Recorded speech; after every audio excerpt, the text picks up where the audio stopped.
Hello and welcome to another exciting episode of Way of the Brush with me, your Kris. Yeah. With your host, Kris.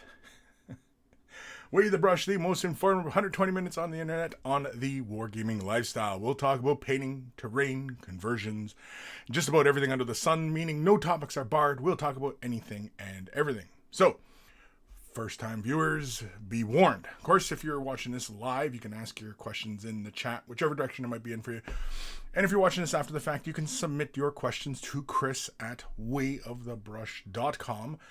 If you're going to send pictures, send them as attachments in the email. Don't send it off as links to other sites, because it just won't do it. It's annoying, and oftentimes because it's ads and crap like that, right? So, yeah, and feel free to share whatever, or ask a question, or it's an email, so feel free. Of course, you can also, if you're on the Instagram side of things, you can also use the hashtag #WayOfTheBrush. And we do a little segment on this show where we have a quick little skim through and, see what everybody's up to and, see what's happening on the other side of, social media, I guess. I don't know. Is there other sides to social media? I don't know. It's a debate. It's in the description below, as well as a link to wayofthebrush.com, central hub of all this silliness. Has links to all social medias, as well as Discord. Join us on Discord. It's a lot of fun. We keep the conversation rolling there 24/7, so feel free to join us on Discord. Only one rule in the Discord. Don't be a dick. That's it. That's the only rule. Don't be a dick. It's pretty simple, straightforward, easy to follow. So, anybody who can't really follow it, kind of a dum-dum, I guess. I'm just going to throw that out there. A bit of a dum-dum, if that's the case. Also in the description below is links for t-shirts. Want to get yourself a t-shirt? Look like a connoisseur of all that is good and holy in this world. They're wearing a Way of the Brush t-shirt. And if you purchase yourself a shirt, send a picture of yourself in your shirt, and I will add it to the Monkey Shrine, which is also at wayofthebrush.com. And of course, you'll find a link for Patreon. Huge thank you to all my patrons. Without your support, this channel would not be able to continue to do what it is that I do. And so a huge thank you to everybody who continues to support, who's thinking of supporting. There are various tiers of support, so click whatever makes sense to you, and a huge thank you. If you're not able to support monetarily, i.e. money, clicking, thumbing up, following, ringing the bell, all that stuff, all the interactions, just see video, click keyboard, and you're helping me out a great deal. And all it takes is a couple clicks of a button, and you're helping me out. Big thank you to Carl, Guy Meyer-Alfer, Beer and Blood Bowl. That's his YouTube channel. Check it out. If you love yourself some beer, you love yourself some Blood Bowl. Beer and Blood Bowl is where it's at. And we always take time to thank Carl, even though he is no longer with us, for taking the time to create the email jingles that play before the email segment of the show. So always much love to Carl. And of course, speaking of love, much love to my baby brother Evan for creating the intro, outro music that plays at the begin and end of the show. And so always much love to my baby brother Evan. If you're into rare comics, EB Comics. It's in the description. EB, man. It's where it's at. It's where it's at, people. It's where it's at. Oop, jeez, please. Moving things, and things don't want to be moved, apparently. Jeez. My desk is quite precarious with stoof. Who's joining us today? I can see Kim. Hey, Barfing Sheep. Yo. Captain Let's Dance. Evening, Kris. Captain Let's Dance. I don't know if I've ever read that name, so welcome, if I haven't. Dave Patelia, there he is. Happy birthday, Kris. I fling poo in your honor. Now my wife isn't talking to me as she scrubs the walls. Holy carmelis. Thank you, Elmer Blue, for the follow. Demon Monkey Butt scared the crap out of me. Captain Let's Dance. I've been doing a lot of non-metallic metal painting at the moment, mainly silvers and some bronze, but I was wondering if you had any paints that spring to mind that you would do a nice gold non-metallic metal scheme. Interesting. As far as whenever I've dabbled into non-metallic metal, which is not very often, I'm not a huge fan of it. I mean, I get it for the most part, and most of the time, whenever we're talking about non-metallic metal, we're often talking about different things. Non-metallic metal is not just simply one big broad category. It's actually, there's a few distinct groupings of it. But whenever I've gone about it, I often will use off-whites, close to yellows, Basically thinking of like almost like flesh tones, and then throw like a yellow glaze on it, push it towards yellow more, going from deep browns to almost whites, you know. When you're doing non-metallic metal, remember it's always about the contrast, so you always want to push things to almost black. I don't know if you really need to go all the way to black. Again, that's personal preference. I think most of the really good examples of non-metallic metal, they push almost to black. It's almost black. It's like a sliver of black up at the top end of it. And then, of course, you go in with some really bright edging, almost to white. Again, if you go with a pure white, it looks a little funny. Whereas like a dot of pure white just in a select spot helps a lot better rather than trying to do like a whole thing. But yeah, usually the colors that would spring to mind for a non-metallic metal, if you're on the Citadel side of things, like Screaming Skull is definitely one. What's another one? I can't even think of the colors right now. XV88 is another one you can push. I find it a lot easier these days to go about these kinds of things with contrast. And Snakebite Leather is actually a really good one if you thin that down, because it has a lot of yellow brown qualities to it. Of course, Agaris Dune is another good one. It's a yellowy brown. But again, it all depends really on what kind of gold you're looking for, right? Because even gold can be done many different ways. Gold can be, pushed towards very brown, can push towards quite a bit of orange, can push towards even greens, reds. A lot of times you'll see red. Even when you shake up, say, like gold paint, you'll see it has a base of red in it. And that's just to help, enrich that gold, because oftentimes how we interpret the reflectivity of gold, especially when it's shiny, we see so many colors, and oftentimes it's obviously the ambient reflection. So, when you are, like I said, non-metallic metal is quite complex. We can go about it in a very stylized approach, kind of like, logos and stuff like that, where it looks, it's a very set standard, right? It's dark on top, goes to a brighter color. If you have the horizon line, then it goes darker to lighter, then a dark horizon line, and then it fades out from that, going lighter as well, right? So you basically have two steps, one being the horizon line that runs through the center. That's a very straightforward example of non-metallic metal. It's more of a stylized approach. It's what you see in logos and comics and animation and these kinds of things, right? Where they give the impression that something is shiny, versus actually painting what the environment is reflecting on the surface. Now, there's only a few painters that I'm aware of who paint the environmental reflectivity, and it works. And especially when, say, a piece of metal, like say somebody's wearing a piece of armor on their arm, and their arm is coming in close, and say they have something blue here, you'll see that slight blue cast in the reflected surface. That is, to me, that is non-metallic metal. That's really, but that is in part more along the lines of painting what you see. And that's kind of what the theory of non-metallic metal really is. It's painting what you'd see. So on a Space Marine, unfortunately, you would have to go by a real world example of a suit of armor moving about in a forest if you were really to capture the ambient reflectivity. But how do you show it on an alien world, different ground, different colored sky and stuff like that? You know what I mean? On a red surface, right? Like, how would a red armor look under a green sky? Just think about what that looks like. What would red look like under a green sky? Anybody out there who knows, who can kind of see how that would transpire in their head, because the armor would not look red. Spoiler alert, I'll tell you right now, it wouldn't look red, right? So, yeah. So oftentimes whenever we're talking about non-metallic metal, we're often talking about the stylized approach. It's cartoony. And when people say it's realistic, I don't understand why they say that, because it's not. It's a stylized approach, which works really well on miniatures. because we're talking about a stylized thing, made up stuff, and you know what I mean? Like, it's not like it's we're painting reality, right? So, you know, I'm not sure why everybody's always so quick to jump on the realism bandwagon, as it were, but yeah, it's kind of funny. Scott Radum, hey folks, hey. Matthew Perez, good morning. Kris and fellow monkeys, good morning.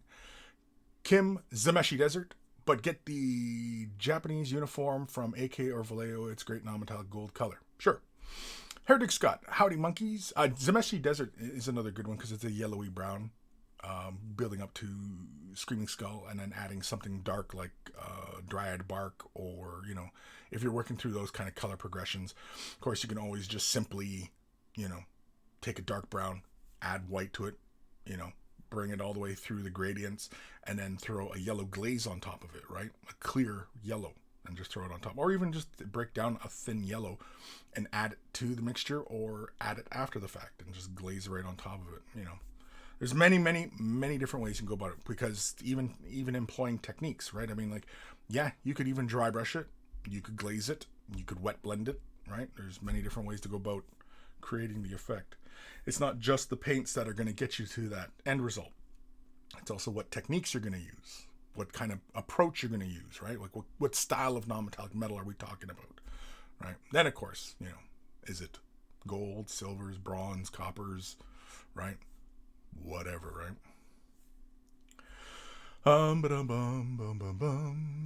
Heretic Scott, howdy monkeys. Trying to get some extra pics for the email section, because I know Kris likes all the angles. The anglies. Yeah, we've got a few emails. We got, what, 3, I think? 3 today? Yeah, we got 3. I got Scott, Derek Wilson, and Elfing. That'll be the first one we do today when we get to that. Where are we in the comments? I have no idea. Evan Belleau, what's up, everybody? Sup? Kim, a brown space marine, so nice. Yeah, you know what? You don't really see a lot of brown armor space marines, do you? Like, what's a brown space marine chapter? Like the armor being brown, either being like a really dark brown, or even like snakebite leather, right? Like the snakebite leather, I always default to snakebite leather. It's just a fun, great color, right? But is there a Space Marine chapter that is brown like that? That's just straight up brown. Is there? I don't know of any. Ponder it, please. Captain Let's Dance, smashing. Thank you, Kris and Kim, or Coma. Much appreciated. Yeah. Yeah, I mean, like, it's really depends on like what paints you like to go for. You know, most of the time when people are asking questions, you're usually dealing with Citadel colors, so which is why I often just, you know, name off a bunch of Citadel colors. But yeah, I mean, like, there's a whole bunch of different paint lines, you know. I think even somebody puts out a set for non-metallic metals. Is it scale 75? They put out a box set with, you know, doing non-metallic metals? Or is that somebody else I'm thinking of? Somebody does a box set, and it's non-metallic metals, and they give you all the colors they use. I want to say it is scale 75. But anyway, yeah, there's also, look for those as well. Any paint companies that, you know, already make an arrangement for, you know, colors. Because even if you don't buy it, you can just look at what colors are in that set and then find your approximates, right? So, yeah. Sophie Wiley. Hey, monkeys. Hey, wise young Kris, master guru of the paintbrush. Just try to be funny. Scott Radum. I did some brown Space Marines. I had some cool Spartan style heads and did some Hoplite shield. Oh, really? Did you send pics? I'd like to see that. Now, what is it, brown Space Marines, or were you doing them like bronze, like a non-metallic bronze? Is that what you're doing? I don't know. Kim, a green shiny armor would look brown in a strong red light. Right, but that's not what I said. I said it's red armor. Imagine a Blood Angel, red armor, right? Under a green sky. What color would his armor look?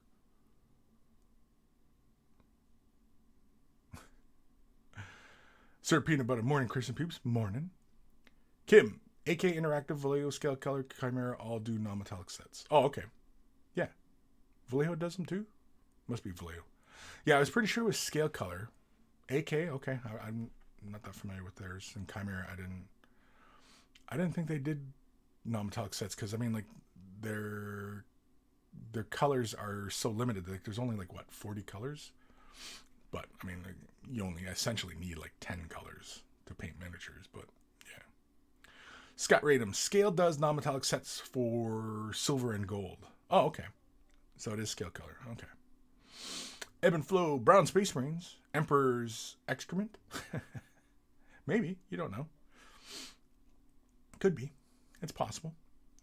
Scott, the Brown Space Marine was like a 300 homage kind of deal. Did it last a decade ago? Oh, really? Okay. Sophie, LOL, you managed to say my last name right. Can't have that. Your name butcher, and holy Christ, I've got stecto.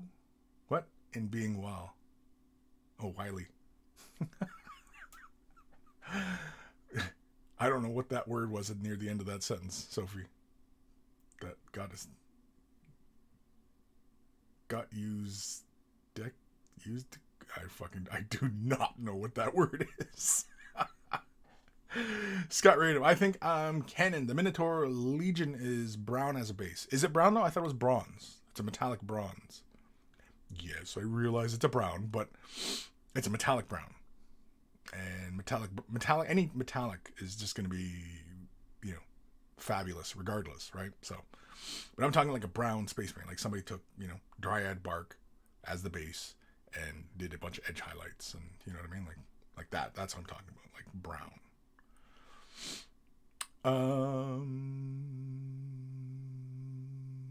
Kim, one or two of the signature sets from Chimera are non-metallic set. They have 2 sets of mixed pigment colors. Okay. Sophie, got used to. Oh, he got used to. Oh, is that what that is? Jeez.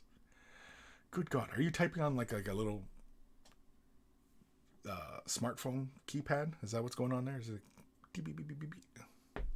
I don't know. I don't know what the kids are doing these days. Damn kids in your internet. Samuel Wyson. My first Space Marines ended up brown by mistake.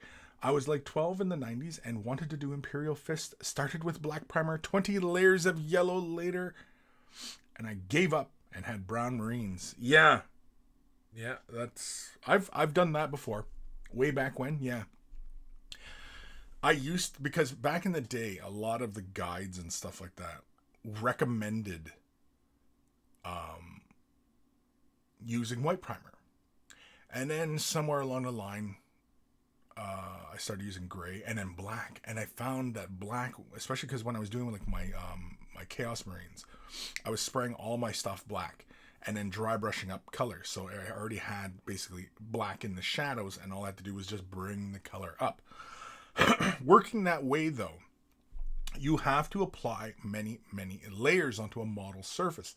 And that in itself can be a problem because, first off, if you've over-primed the model, you've already started the process of obscuring details. Not to mention creating a thick surface that paint basically is just going to get absorbed into, right? So, yeah, and then, of course, starting black, and you want the model to be bright. And then so, yeah, you have black, and then you starting to put layer upon layer of yellow on top of it. Yeah, it's going to go brown or green. One of the two, depending on the paint line and such. It either goes brown or it goes green. And yeah, you have to put bazillion different layers. Even if you're working carefully and, working in thin layers, yeah, it's really a pain in the arse. And it really kind of makes you not like painting. Which is why Kris always says, if you want it bright, prime it white, right? If the color scheme is to be bright, like, 70% of the model, 60% of the model is going to be a bright color, prime it white. Because you can always push those other details downwards, making them darker and all that. It's harder to get a nice bright, start and finish to your model if you're starting off with black. Gray is not so bad, but white is ideal. If your color scheme is white, yellow, bright red, bright green, bright blue, any bright, right? I mean, any color bright. Bright black. Bright black. Is that a color? Bright black? Dark white? That if I'm going to name a paint line, that's the kind of names I'm going to use. Just to completely fuck with new people. I'm going to use bright black, dark white. Just to have people just kind of like, wait, is black bright? And we're going to mix a little dark white to make our color brighter. Wait, what? Just to mess with people. I think, so heaven forbid if Kris ever gets the opportunity to name a paint line, that's the right. I'm trolling everybody. That's basically what I'm doing. I'm just going to be the troll. This is not too far from reality, really, but yeah. Kim, I did get the pre-order for the new set they are releasing, Chimera. Cool. Sophie, I'm on my phone on my way home. Holy moly. Really? Are you driving while you're doing this shit? Good God. Good God. That's dangerous. Hopefully you're being safe. Hands free. You gotta keep your hands free. You gotta keep eyes on the road. Right? Watching for other drivers. Unless, of course, you're on a train. Then you gotta make sure nobody pees on you. Unless... No. Kim, but as a paint collector, I can say that most of the big brands that have sets for non-metallic metal is just printing up the box and putting the right colors in it. And what they mean are the right colors. Right. But easy and cheap for them to do so. Yeah. I mean, we think that the box is cheap, but there's a big process into creating that box. Even if they already have an established paint range and just create a box, that takes time and money. And, you know, it's not nothing for them to do a box, just prearranged colors, you know. Samuel Wyson. Weird. GW in those days always recommend white primer, but for the good painters and like interviews in White Dwarf, they always started with black. So I tried it. What a mistake. Yeah, like if your colors, like if you're going for like really contrasty type of, you know, models, and there's not a lot of bright color, and you're pushing, like even like say even imagine a space where, you know, the model starts off black and it's pushing towards red. So it starts off black, but then you have that progression to red, or even yellow, and it's pushing from a black on that same surface. So it's kind of like we're doing like a non-metallic metal thing, and it's pushing from black to a yellow, right? That was kind of the big thing back then. And like my Nurgle Marines, I don't know if I have.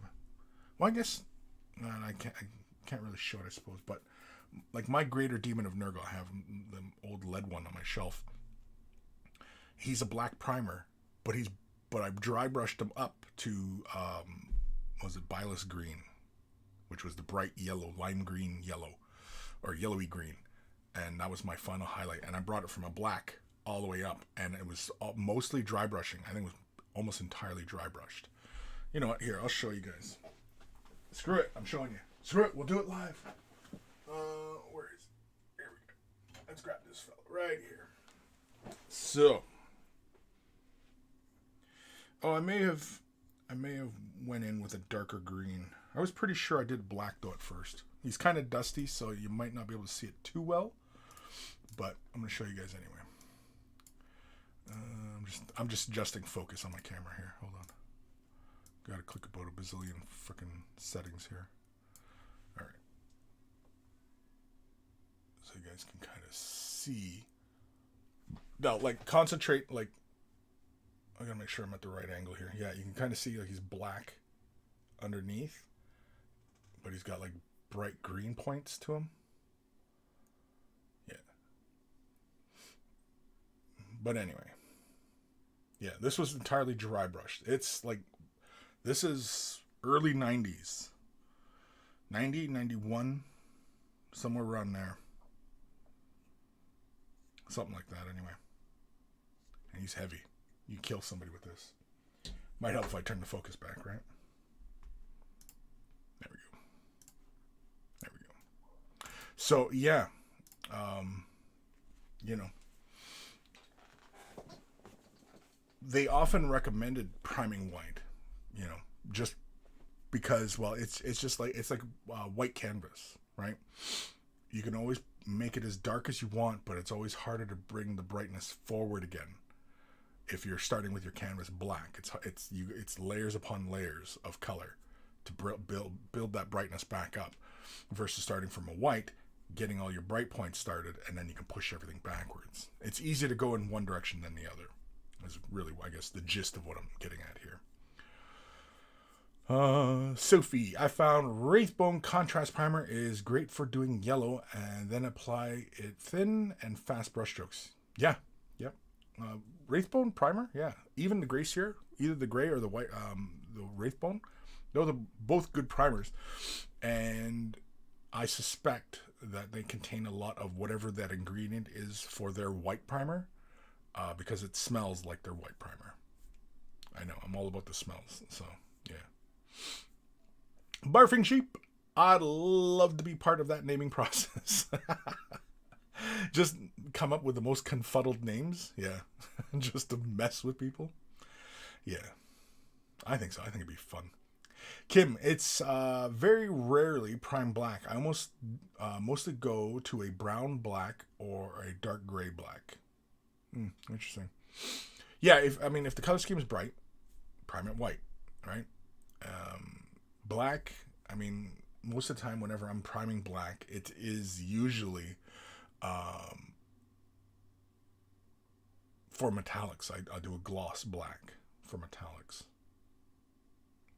And even GW metallics look great on top of a gloss primer, which is kind of amazing because anybody who's been listening to me for any number of years knows that I, for a long time, was not a big fan of GW's metallics. But yeah, it wasn't until I started actually priming more with gloss black that, yeah, it looks really, really good. Metallics in general, gloss primer, doesn't even have to be black. It could be glossy yellow or whatever, right? You lay that metallic on top of it, and it sparkles. It sparkles. Heretic Scott, fluorescent black. Yeah, there we go, fluorescent black. Fluorescent black and fluorescent white. That'll just confuse the shit out of everybody. Sophie, public transport. Oh, okay, yeah. So you're on. Okay, so you're like on the train or bus or whatever, right? Yeah. Okay, well then you're not driving, so that's fine. Hopefully you're using headphones and not on the speaker, because hopefully you're not subjecting strangers to my silliness. Scott Radom, holy shit, that clean one brings back memories. The unclean one, yeah. Yeah, I still have mine. I still have the other one too. The next one up, I have that one as well. I don't have the latest though. Just I have pictures of them because when I was working at Mini Wargaming, I had access to all these different models. My own personal collection. Just I'm pretty sure I posted a picture one time. Might have been even on my Instagram of all 3 great unclean ones. Yeah, maybe, I don't know. Anyway, Miles, have not tuned in a long time. Glad to see you. I'm glad to see you too. Kim, that GW color Balor brown, if you take that and stipple it over black, the transparency of that brown will make the thing you're painting look green because it's so yellow and transparent. Yeah, I've never tried that one. Yeah, depending on what yellow, like how they made the yellow, sometimes yellows will show up green, sometimes they show up brown on top of dark colors like black, right? So yeah, it all depends on how they're put together, like what pigments they're using to make their colors. Scott Radom, if I'm trying to do my best work, I start black base. If I'm doing game stuff, I don't worry about. I start with a light gray. That's how I roll, cousin. Yeah, a black prime is fine as a guide.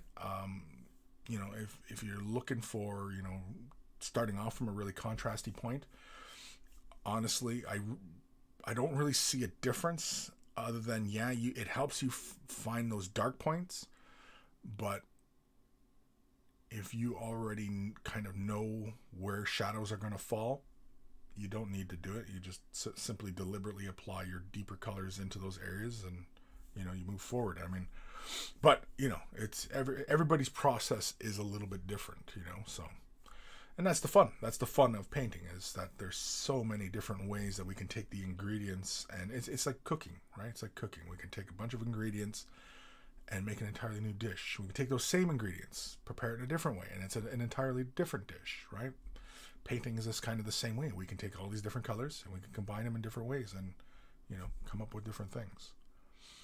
Of course, in this hobby, it seems like a lot of times nobody's doing that. Everybody wants to do what everybody else has already done.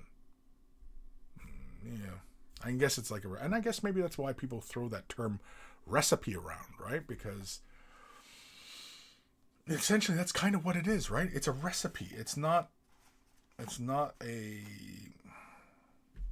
I'm trying to think what the word, like, not like a guide, but,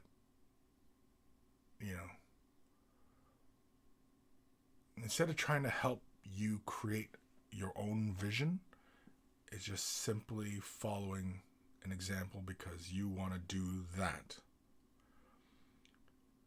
And like cooking, when you deviate from that, you don't see it as your own. You see it as an error, as a mistake.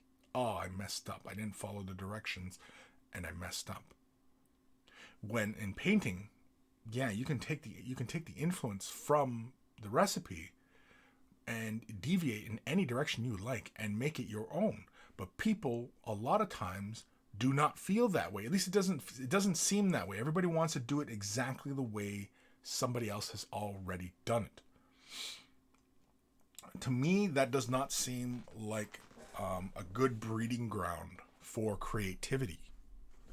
Creativity does not lie within those kinds of constraints where I'm simply just going to repeat what has already been done, right? I mean, yes, I'm sure creativity can blossom in an environment like that, but I think that's very, very rare. I think, anyway.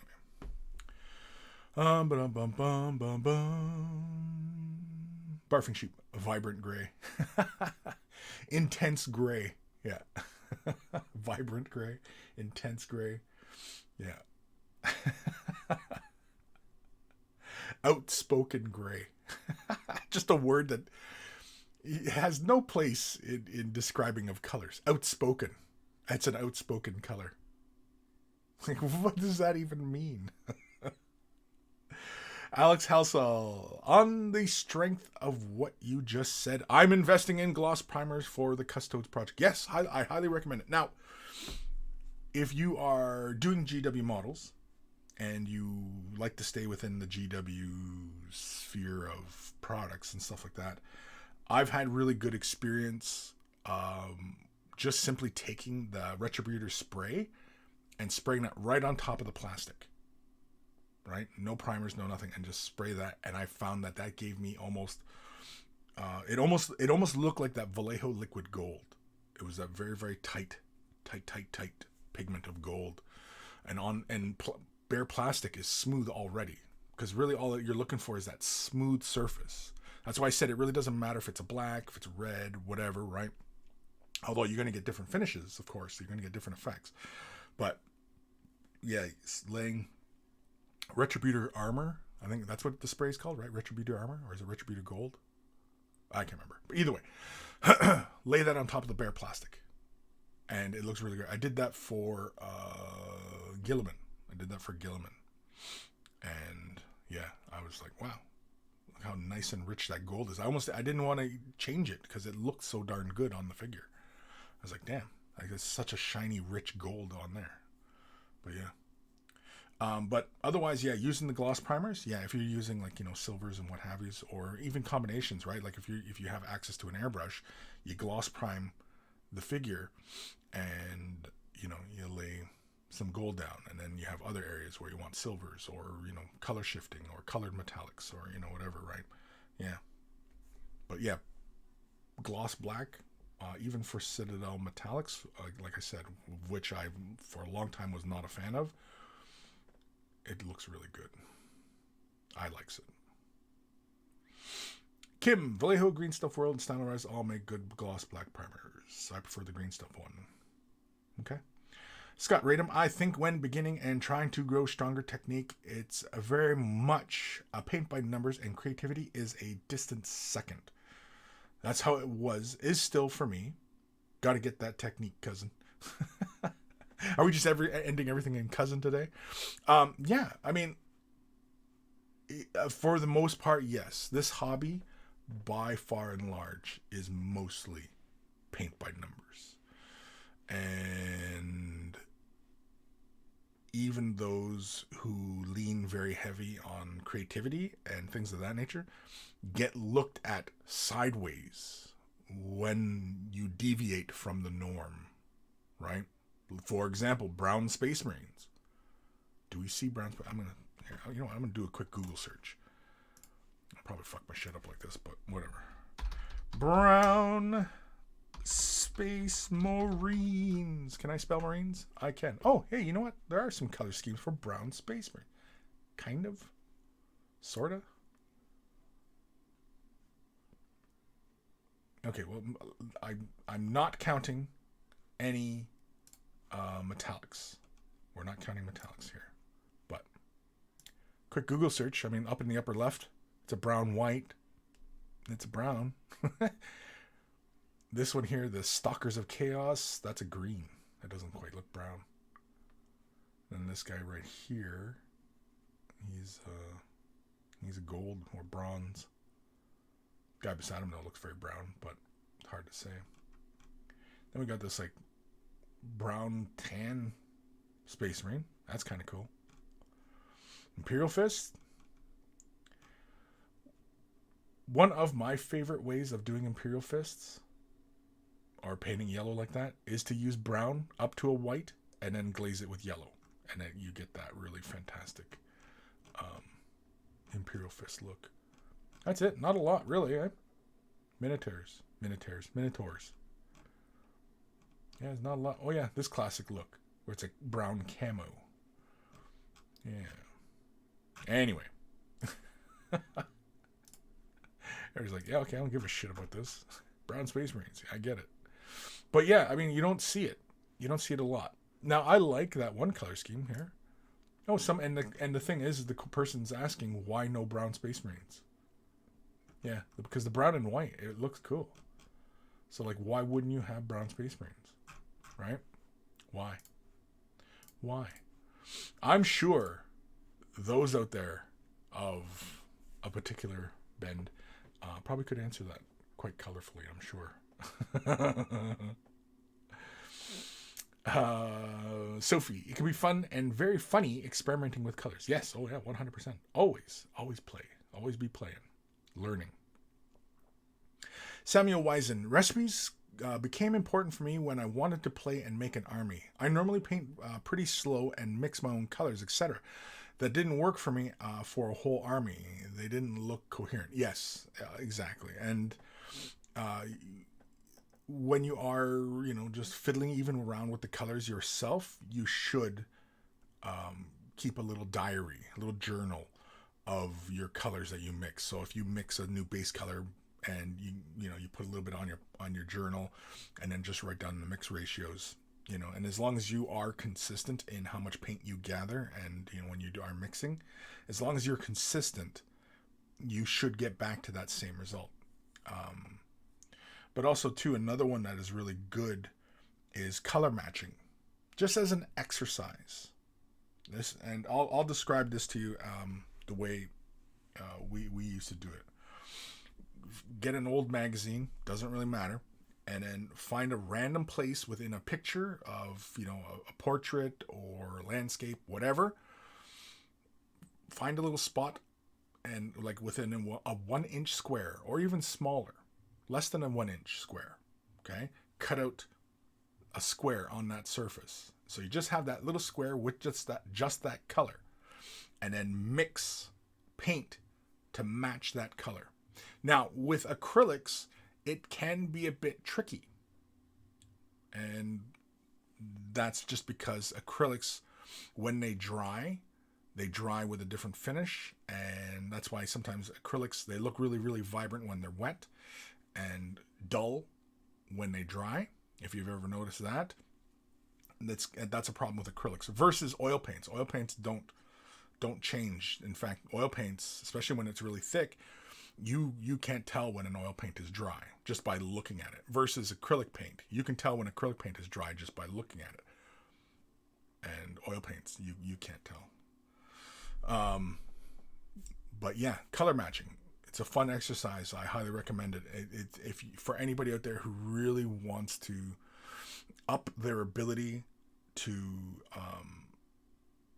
see color, to interpret color, and so that when you are trying to color match something, if you are into making up your own colors and color schemes, keep a journal and also practice your color matching. Just because if in case you didn't keep a journal and you look at that color and go, what color was that? And then you can, as long as you can isolate, by looking at it, isolate the colors, you should be able to get back to that point again. As long as you're consistent in how you gather your paint and how you measure out your portions, and right, as long as you're consistent in that regard. Consistency is always key in any endeavor, especially creative, because that way you can always retrace your steps and where something went bad for you, right? If you're always consistent, if you have too much color, not enough, whatever, particular technique, and as long as you're consistent, you can always play back where you made a boo-boo. And, okay, I see where I had too much color here, and when I laid it down, this happened.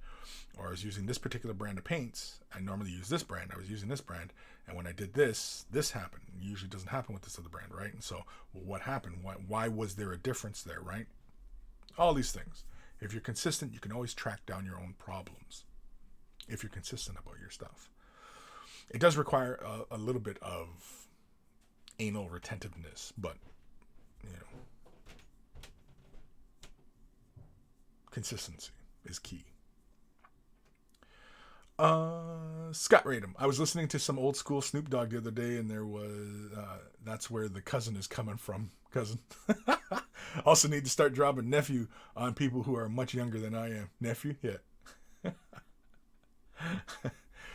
Mr. Kevoshi. Hey, Kris. I'm sure you've been asked this, but any suggestions on how to get started with airbrushing? Which airbrush and compressor or techniques to use when going about using it? That's a lot there. That's a lot. For airbrushes, I like Badger. I've been using Badger most of my professional miniature painting career. So, yeah, Patriot 105. But I also have the Renegade Chrome for more close-in personal, tighter type of work. I have the Sotar 2020. I also have the Patriot Extreme. I think I have like 2 or 3 Patriot 105s.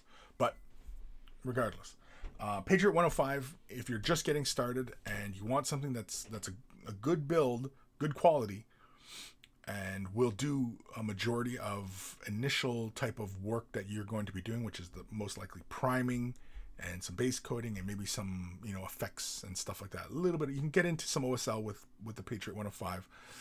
Nothing too tight in on a figure, more like, say a glowy effect on headlights on a Land Raider, that kind of thing, right? Patriot 105 will be able to do that for you. Compressors, any compressor that is 1/4 horsepower. I recommend compressors with a tank, just because I don't like that seeing that cycling especially. But I mean, if you're going with a Patriot 105 and you're doing just priming and base coating, you're not going to notice cycling. So if you can find a compressor that without the tank, is fine. We've had this discussion many times on the Discord. If you go into our Discord and questions and answers, you'll probably see some of our discussions. I remember we were just talking about this, I think, last week about different compressors. Somebody was asking what compressor I use. And I'm currently I don't even know what it is, but it is a dual cylinder motor on a tank. And it's like a half-gallon tank or a gallon tank? 2 gallon? I can't remember. You know what? Here, I'll just show you right now. Airbrush compressors. Doesn't really have to be an airbrush compressor. It could be nail art, cake decorating, Yeah, it's these compressors are used for all sorts of stuff. I've never really used any of the big shop compressors, but yeah. So like, for example, I got some here in the top row, like this Mastercraft one. I've never used a compressor like that. I bought a $30 compressor out of China, like this one here, and I used that for quite a while.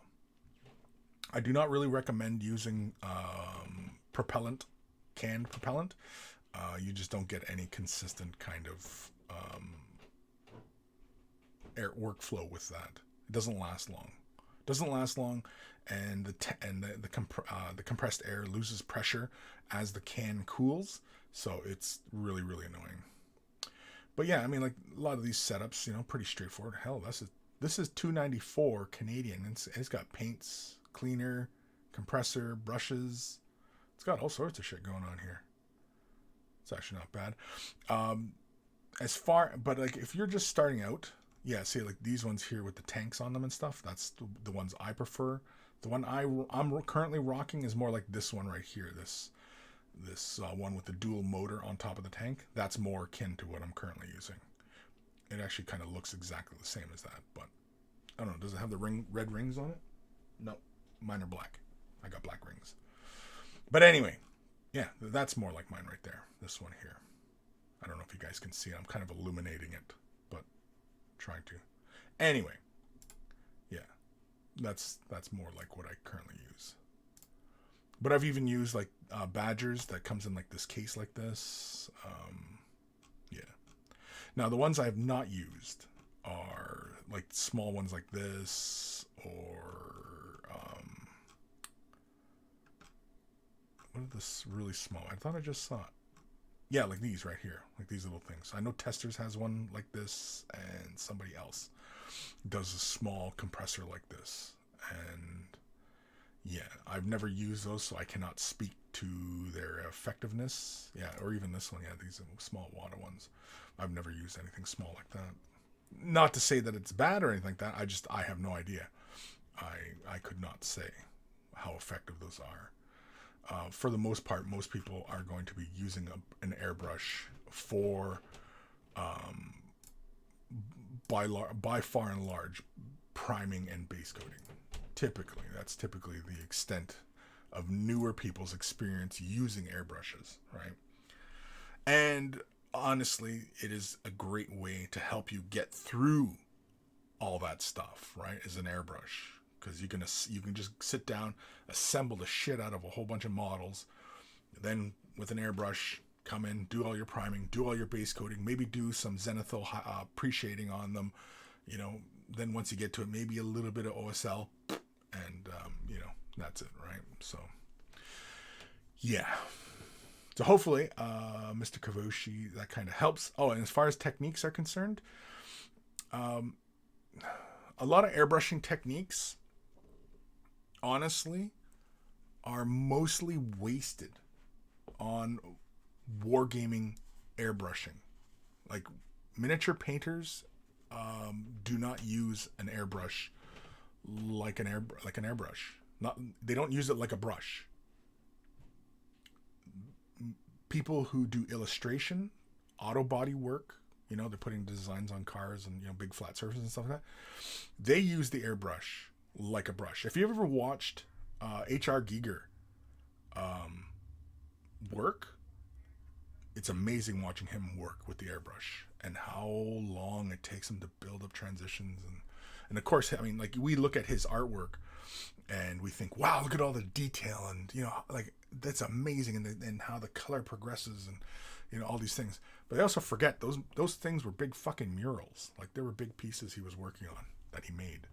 So we often forget that when we're looking at artwork, right? We think of, like, The Last Supper, and we think about how amazing all the detail is and something like that. And then you see, like, how big the actual piece is, and it's freaking huge in comparison, right? So, but yeah, airbrush techniques, really, when you get the airbrush, don't worry so much about technique as opposed to knowing how it works and keeping it clean, taking care of it.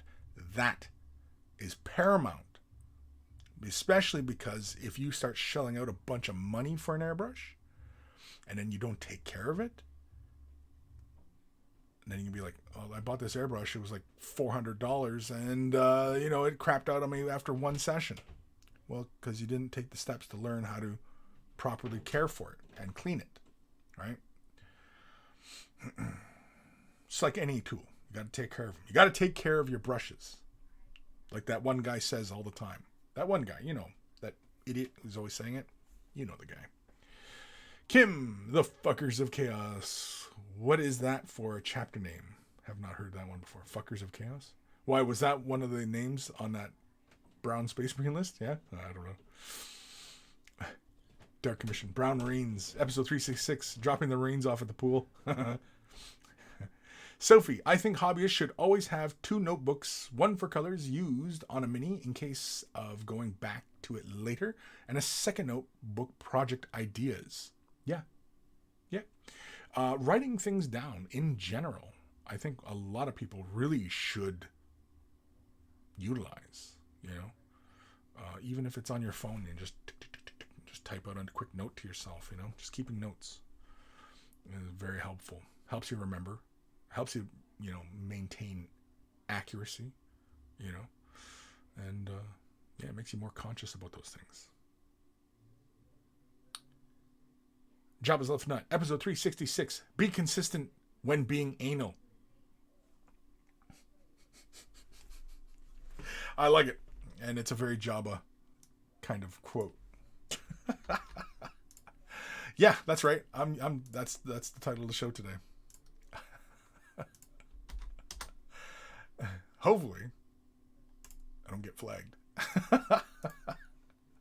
I don't give a shit if I get flagged. I think a couple of my Way the Brushes, they've been flagged.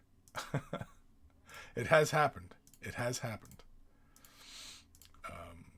Getting flagged for being, I don't know, an asshole, I guess. I don't know. Kim, we had this compressor discussion on Discord last week or so, the question and answer thread. Yeah, that's what I said. That's what I said.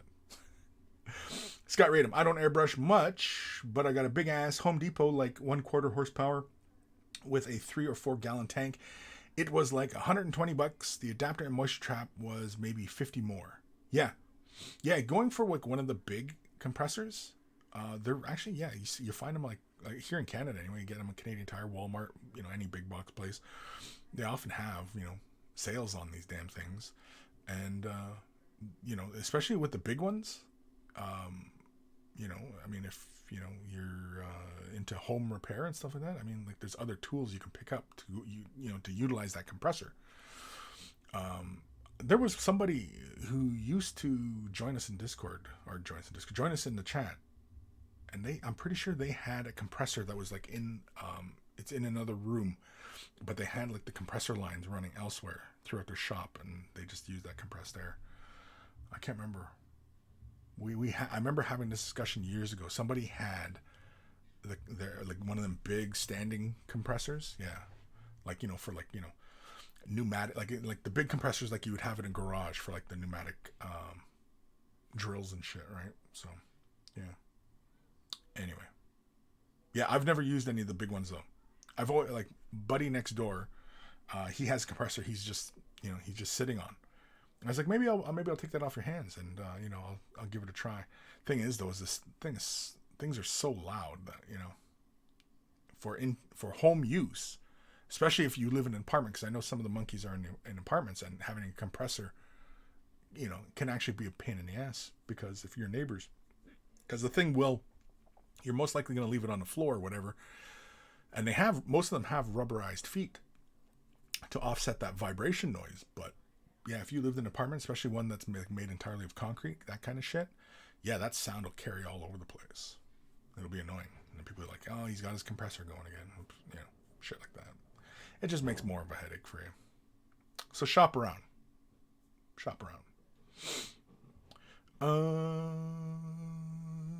Kim, I use a tankless airbrush. It kicks in when you use the brush and is quiet the rest of the time. It has like 50 to 60 euros with the moisture trap. Fire Drake 18. Hello, Kris and Monkey. Stop by for a second. Tornado was in the area last night. No power. Yeah, I see that.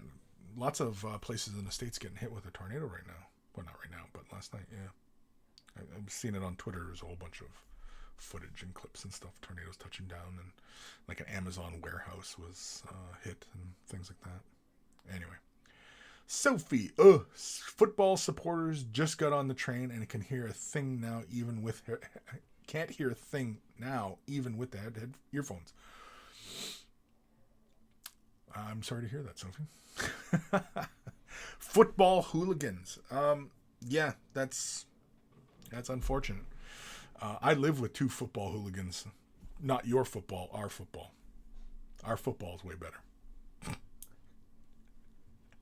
Sophie's like, I don't give a fuck about football either way. Mr. Kavoshi, have you ever had a hobby project painting commission where you just had to stop and reevaluate what you were doing? How did you resolve it, if at all? A painting project, yes. Commission, not so much, because I have not done commissions in like 20 years. So, yeah, it's been a very long time in that regards, which is why I don't do them. It's 20 years commissions. I had that journey 20 years ago. But anyway, hobby projects. Yeah, I mean, this fucking guy right here.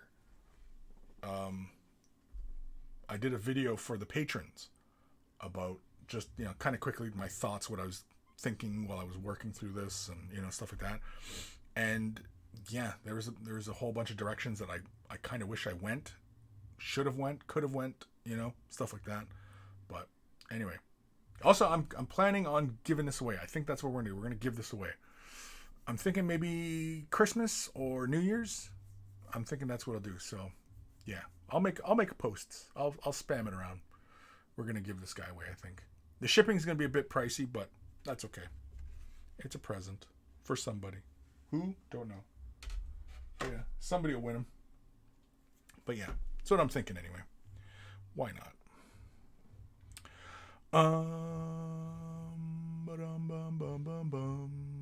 No idea where I am in these comments.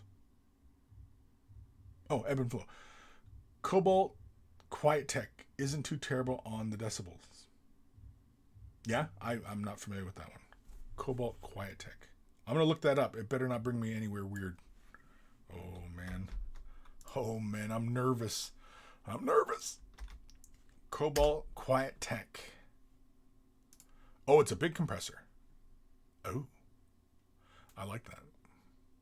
See, I like it that it's got the wheels and everything like that, because then you can just, cart it around. Obviously, if you're doing like, if you have like the nailer, right? And you're doing nails, and then, you go in and maybe do some painting. You can even do house painting with this fucking thing, right? But yeah, big compressor like this, though, yeah, you need that adapter, but that's about it.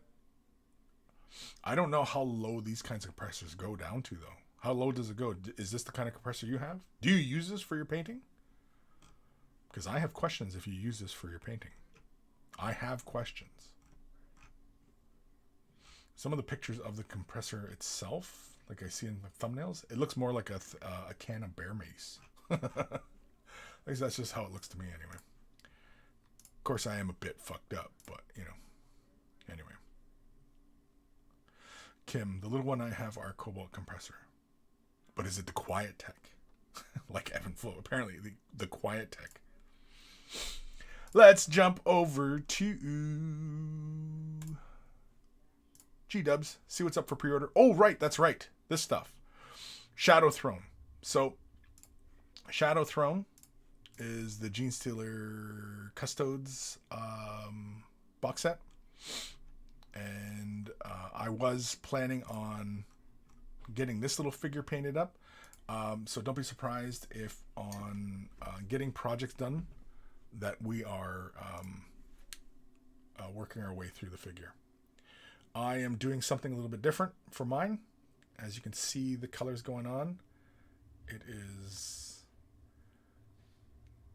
not the typical Gene Stealer scheme. Mainly because, I don't know, my way of thinking, a Gene Stealer cult on an Imperial world, would they just go for random ass colors and, you know, or would they try to blend into the local defense force, right? Would they? But anyway, so yeah, I'm going to paint this model up.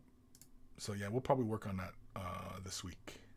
And of course the Maggot Kin, I got the book as well. I also got this Vanguard box, which is pretty cool. I might do something with this because I love that guy with the big mouth. Love him. Like total man crush on this model. Everybody's like, what? How do you have a crush on a model? Fucking weirdo. But anyway, yeah, I like that model. It's a fun model. Oh, she's finally available for sale. Well, she's not by herself, though. But it's all these dudes. Are they all on the same sprue? Is that why they sell them? I don't remember. I don't remember if she came on her own sprue or what have you. But 68 pounds, so about 100 and some bucks for Canadians in Canucka bucks in Canuckistan. Yeah, and then I've got this character as well. No idea how I'd paint this. It's a very interesting looking model. Don't be shocked if I am painting this on a Getting Projects Done video anytime soon. I like how they did the weathering on the little orbs on the sickle. How it's the oxidations underneath. Very logical, you know. But it also gives a glowing quality to the orbs. I like that. I like that. It's very nice. Yeah. It's a cool looking model. I have no idea what he does. Rot bringer. He brings it. He brings the rot, apparently. Sickle's really cool. I like the little orbs on the crossguard. Oh, can you give him different heads? I see a big fly head. Or does he already have a different head? Can he have different heads? Where's the fly head? Where's that fly? No. I am confused. Can he have different heads? Because in the upper left corner, I see this fly head, this thing that looks like a fly head. Where's his normal head? I'm confused. I don't know. Yeah, because that... Number 5 and number 6 on the parts. Well, now I got to go... I've got the model, so I mean... I guess I could just go look at the model, right? Here I am wondering, what the fuck is going on with this figure? But, oh yeah, I've got the model. Fuck. Anyway, what is it? A bunch of army deals? Yeah, it's a bunch of army deals. 130 British. Oof. Oof. All sorts of stuff, though. The Lumineth one looks pretty cool. Yeah.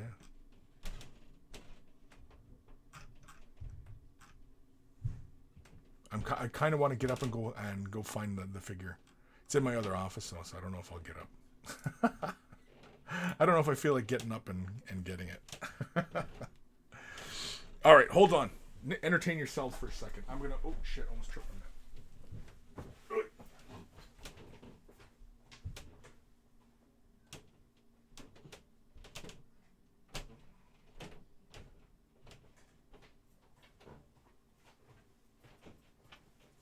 All right, what is it? So Rotbringer Sorcerer. He brings the rot. But you see, you only have the one hooded head. Yeah, so I have him right here, right? I don't know if you guys can see that or not. But yeah, I've got the figure. And he's got the fly head on. But I don't know. I don't really feel like opening this because then I gotta store this away. Whereas if it stays in its package, then I know all the parts are there, right? But I can't tell because I don't see anywhere else on the figure that has this fly head detail. Because that's got to be the face, the hooded face. Yeah. Where's the fly head? I don't know. I guess if the fly head is a thing, then I definitely would rather do the fly head. So the fly head is just far more interesting. The hooded head is kind of cool, but yeah, I don't see a fly head on this figure.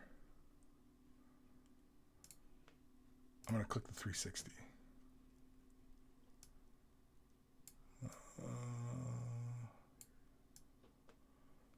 No, I don't see shit. It's not, and he's got the little fly arm coming out of him too. So a fly head on him would make more sense, no? If he's got the little fly arm coming out of him.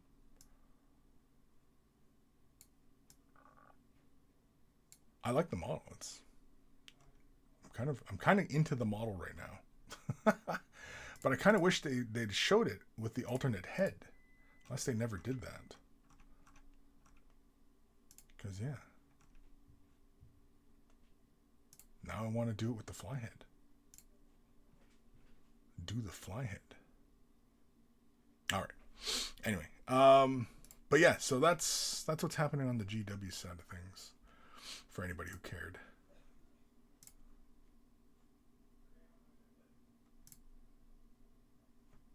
Let's see, is this stuff up for Canadian? So I can see the Canadian prices on this shit. I can. So Shadow Throne, that's 210 Canadian. The Vanguard is 150 Canadian. The Thunderstrike is 130. Okay.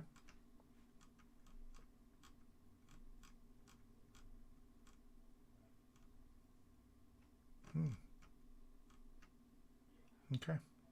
Interesting. Anyway, sorry. Just looking through a bunch of shit. Where the hell am I? I don't know. Evan Belleau. I do use it. Mine is a smaller one. Mine is the 2 gallon with a max PSI of 125. Right, but what's the minimum PSI? Like, can it go down to, say, 15 to 10 PSI? I don't know. Kim, I did put a link to the article from a tool magazine that ranked quietest compressors in Discord. Cool. Matthew Perez, crushing on a model statue. Well, they do sell and seen waifu models painted before, so not weird. LOL. Yeah. Sophie, that's a nice looking model. Oi. Here's some cheeseburger money for you. You said it once, you said 1,000 times. I love cheeseburgers. I do love cheeseburgers. Come to my house and make a wicked cheeseburger. Thank you, Fire Drake, for the super chat. Here's some cheeseburger money. Some cheeseburger money for Kris. Sweet, thanks. Do I have to go out and to one of my favorite burger joints and then get a burger and take a picture and then say, thanks, Fire Drake? I might do it anyway. I might do that anyway.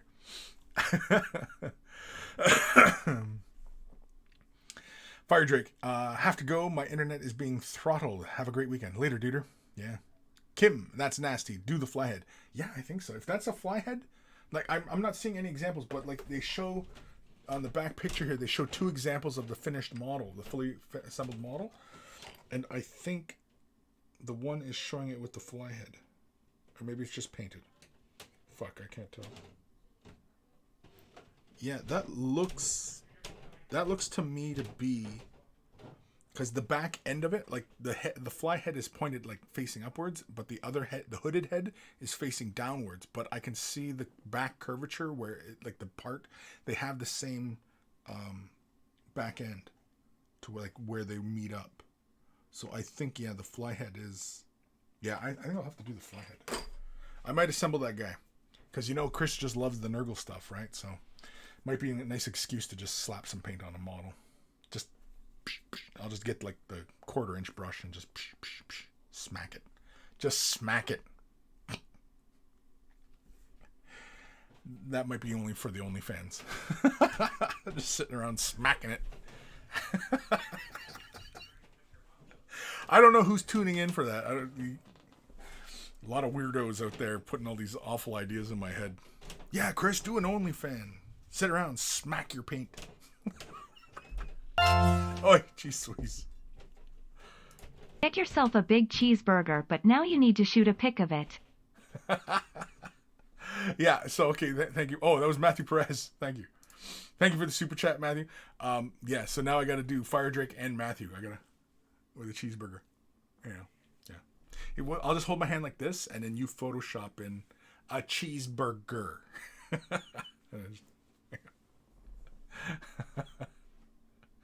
Fucking guys. Get yourself a cheeseburger. Now you need to do a shoot pickup. Yeah. Kim, I would definitely do the fly head. Done fly stuff on the Nurgle stuff. I've done fly stuff on the Nurgle stuff that could have it, both for Age of Sigmar and 40k. Yeah. I mean, like one of my old Plague Bears, I had copied the banner. It was like I think it was in the Realm of Chaos book, Lost in the Damned. And it was a big fly banner, and it was a big fly head, and it had like a bunch of flies coming out of the mouth. I used to love that design, and so I made that on a banner for my Plague Bearer squad for my Chaos Army. Yeah. Anyway, it was a lot of fun. I enjoyed it. Evan Belleau, yeah, it's adjustable down to airbrush pressures. Oh, okay, cool. Yeah. Matthew Perez, Texas size, what a burger it's on. What a burger? I don't know. Does anybody here do the huge burgers? Because up north, there's a place called Ernie's, and back when I was in high school, so the early '90s, it used to be about $5 for an Ernie burger, which was a little bit up there for a burger back in the day, but now in hindsight, yeah, it's perfectly normal. But anyway,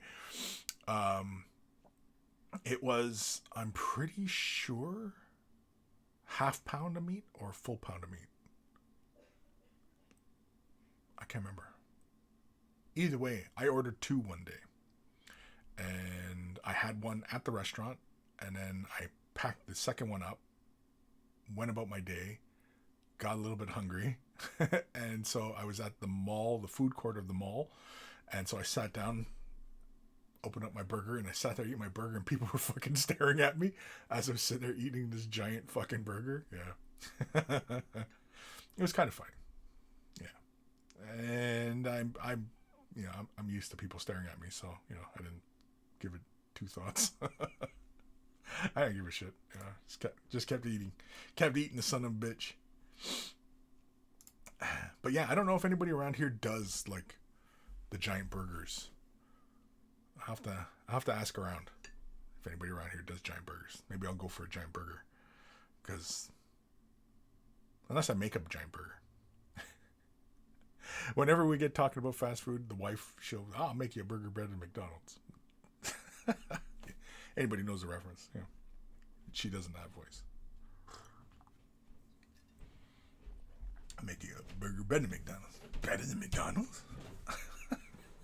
Anyway, let's head over to Instagram. For anybody who's been using the hashtag Way of the Brush. So here we go. Let's have a look at the Instagrams. These are nice ones from Heretic Scott. This is like a little preview. Ooh, somebody's doing a farce here. Have I seen this farce here? War Paint Mini. Yeah, I give it a like. I like that. Straightforward conversion. Use the little back things from the Wraith Guard. It looks like a Dark Eldar head on top of the new Farseer body. I like it. And I probably said that before too. All right, first one. Here we go. This is Kevin Cabal. Let's give this a like. My foray into arts versus artist 2021. It's been a long, strange year, and painting has helped me keep my sanity. For 2022, I'm going to paint more, work on being a better person, whatever the hell that means, and try to spend more time with the people I love. Looking at you, Sella Sky? Sella? I don't know if that's how you say the name, but anyway. Yeah, and so here is a mugshot of Kevin and the efforts of the year of painting. Now, I've been seeing a lot of these flying around. You know, these I don't know. What is this called? Like where you have this arrangement of pictures and then yourself in the center. It's not a collage. What is it? Anyway, very cool. You look very intense with that jockstrap over your face.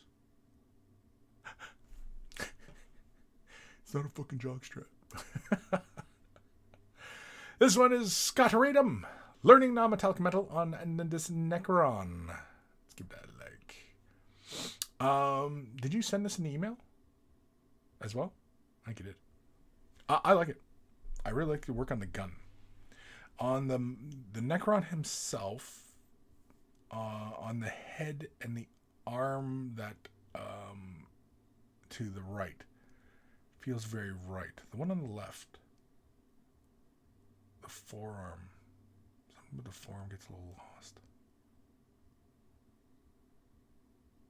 The gun works really, really well though. Oh, excuse me. Yeah. Why not combine, I guess, well, for extra challenge, I suppose, make those little orb bits in the gun glow, do some OSL, and then do the reflected glowing in the non-metallic metal. If you're looking to really drive yourself crazy. This one is from our good buddy Kim, the last two Dark Oath Savagers. Savagers? Warband. Shit, was there other pictures with those other ones? No. And no. Okay. Sorry, I was just making sure I wasn't skipping images. I forgot to look for the little arrow. And so here's Conan and Conan. Conan Majoris. Conan Minoris. I really like them. I like your work on the flesh.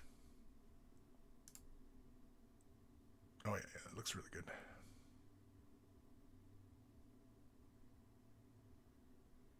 Yeah.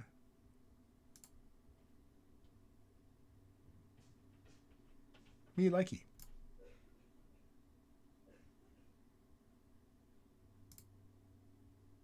I like the shield. What does that remind me of? What is that? I feel like I've seen that arrangement of color on a shield or a circular device like that. That color pattern, that blue, that light blue and the red. What is that pattern?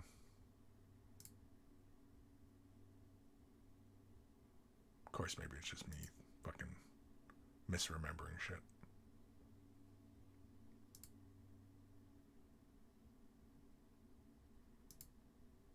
Yeah, I really like your work on the flesh. Like you're highlighting on the muscle groups and everything like that is really good.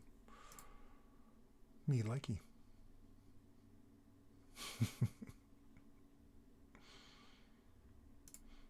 Very, very cool. This is Blue Skull Studios. Painted this Storm Guard model for the amazing designer. I don't even know what that name is. 0808 DAS. In the colors of the Blood Angels. Definitely take a look at his page to find some incredible drawings and designs.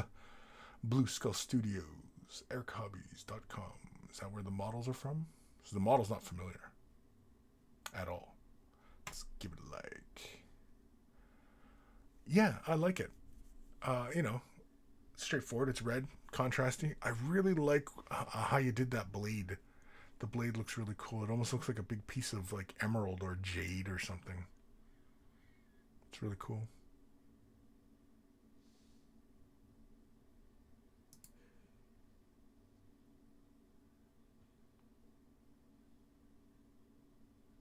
I like that.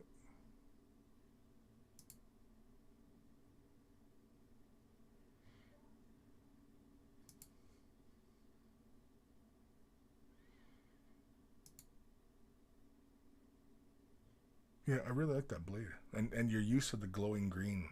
I like that. Blue Skull Studios. It's not a name I'm familiar with. Oh, there's another one. Another small mod of the Stormguard models for my proxy Deathwatch Captain. These printed models will be soon for sale on my Etsy store. Oh, okay, so he's selling these. These are files he's selling, apparently. And so this guy is what? Oh, Deathwatch. I was going to say Black Templar, but yeah, it's a Deathwatch. Oh, because one arm's metal. Gotcha. Interesting looking little sculpts. What are they? Does anybody know what these models are from? Like, are these just made up by this person? Like, did this person just make these up? I like the little glowiness in the back. That's nice.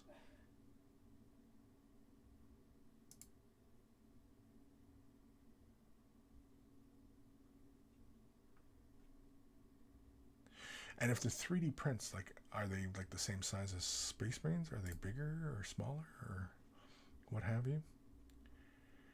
Phoenix Inc. Deathwatch Librarian Petros of the Salamanders finished. Let's give that a like. I really like it. I like the colors overall.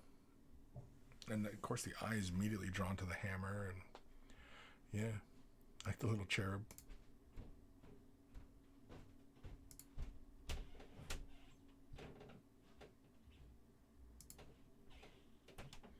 Yeah, really solid painting. I like this. One minor thing, I don't think that final bright edge highlight on the cloth needed to be pushed as far as you push them. Meaning that those really final bright colors you used, as you ran that length of the cloth, I don't think you need to run as far as you did. I think they could have been half and less. But otherwise, yeah, fantastic. Yeah, that's very good. Oh, you even got the little writing in there. Very cool. Yeah, I dig it. I likes. Me likey. What's this? The Wannabe Painter. Let's give that a like. Didn't post anything a while because of family, working overtime, and working in my house. But here we are. Finished a squad of German grenadiers from my bolt action army.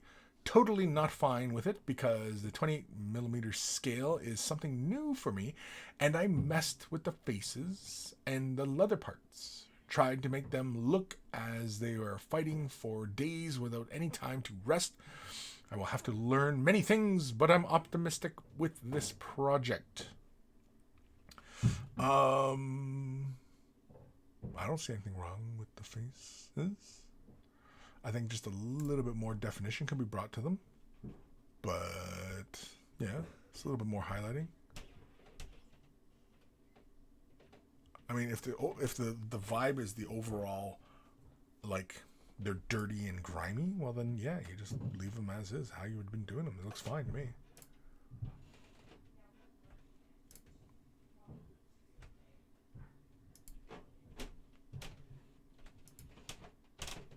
I mean, at this scale, with these figures, yeah, I mean, like, just doing a base coat on, pick out all the areas, right? So pick up the leather, pick out the uniform, pick out the helmet, face, flesh, all that, and then give the entire thing a wash of, like, say, Agrax Earthshade or something, a similar value of, like, a dark, transparent brown.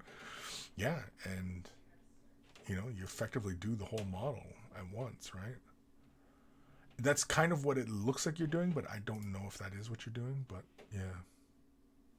It's very effective. Again, at this scale, I mean, unless of course you're painting it for competition or something like that, I really wouldn't worry too much about it. Painting class grand opening. Check our bio for info. Okay, who's this? War Paint Mini. Don't miss out.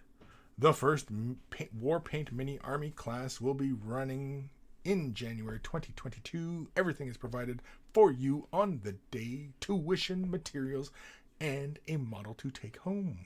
We're going to teach you to get those minis painted so that your force can be ready well ahead of time for those tournaments in 22. It's super easy. Use the web address on our bio to book your ticket. Who is this? Warpaint Mini. Cool. Okay, well, we'll give it a like. Is there any other pictures? No? It's just an ad? Oh, it's just an ad. Okay, so there we go. We got somebody who's doing painting classes for anybody who's, looking for a painting class. There you go. I have no idea where these guys are. If they're in the States, Canada, But anyway, there you go. Anybody looking for painting classes. This one's Kevin Cabal, Reaper Miniatures, Dark Heaven Legends, Egyptian Sorceress, and a cat from Familiar Pack 8.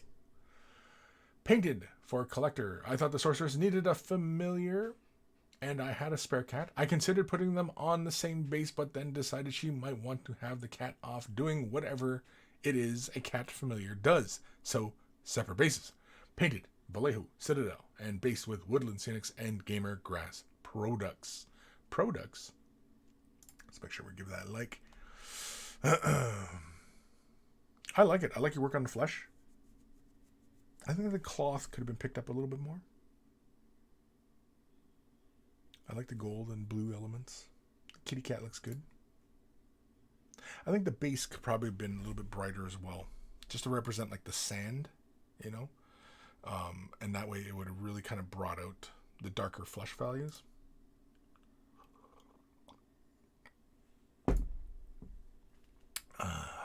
Otherwise, yeah, I think it's really good though. I like it.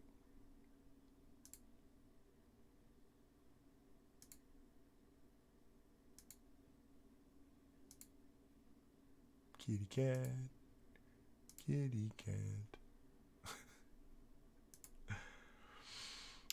Next one is from Kim. 2 more. The Dark Oath Savagers Warband. Just 2 left now. Right, so as we're showing these, we're going backwards in time. As Kim has already finished these days ago. I like the horns and the eye detail on the character on the left. I like that. That's really cool.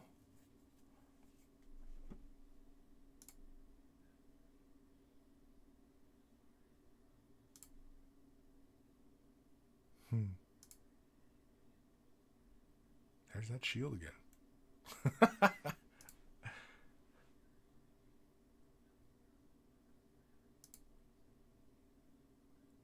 I like that effect you did on the cloak.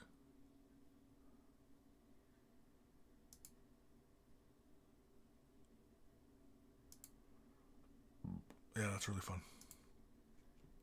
I do like that eyeball. It reminds me of that toy.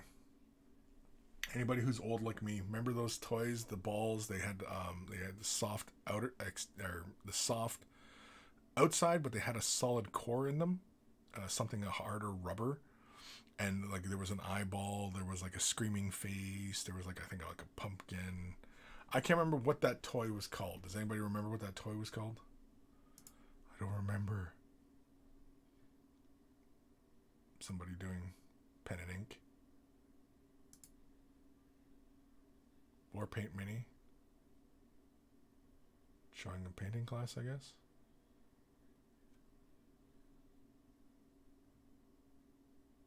I don't know. They're using the hashtag wear the brush, but anyway, yeah. We'll give it a like. Why not? Blue Skull Studios. I took a little bit of the Storm Guard to make it possible to use as a proxy for war games, armed with a sword, power fist, and pistol. Cover all the base for the captain of most games soon on sale in my Etsy under construction. This specific model is going to find its way soon to Eltherans. Thank you for being such a great human being. You rock. Blue Skull Studios. Okay. Oh, I like the initial glowiness here. White armor. Yeah.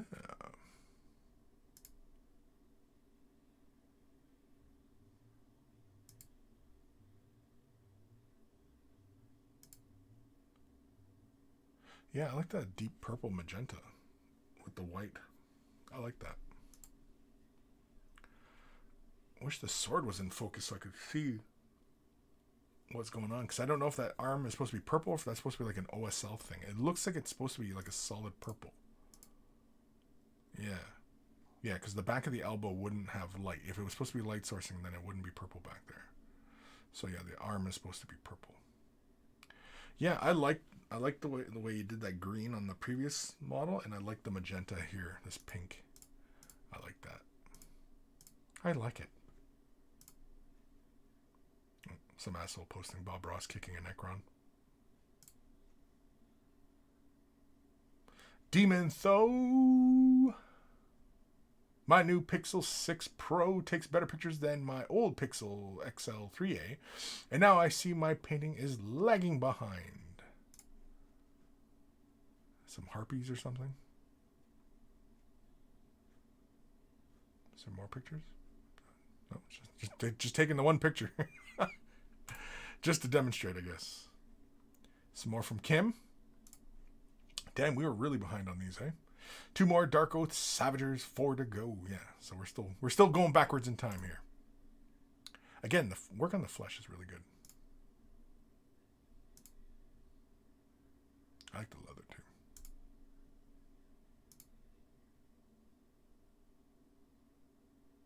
That face is really intense.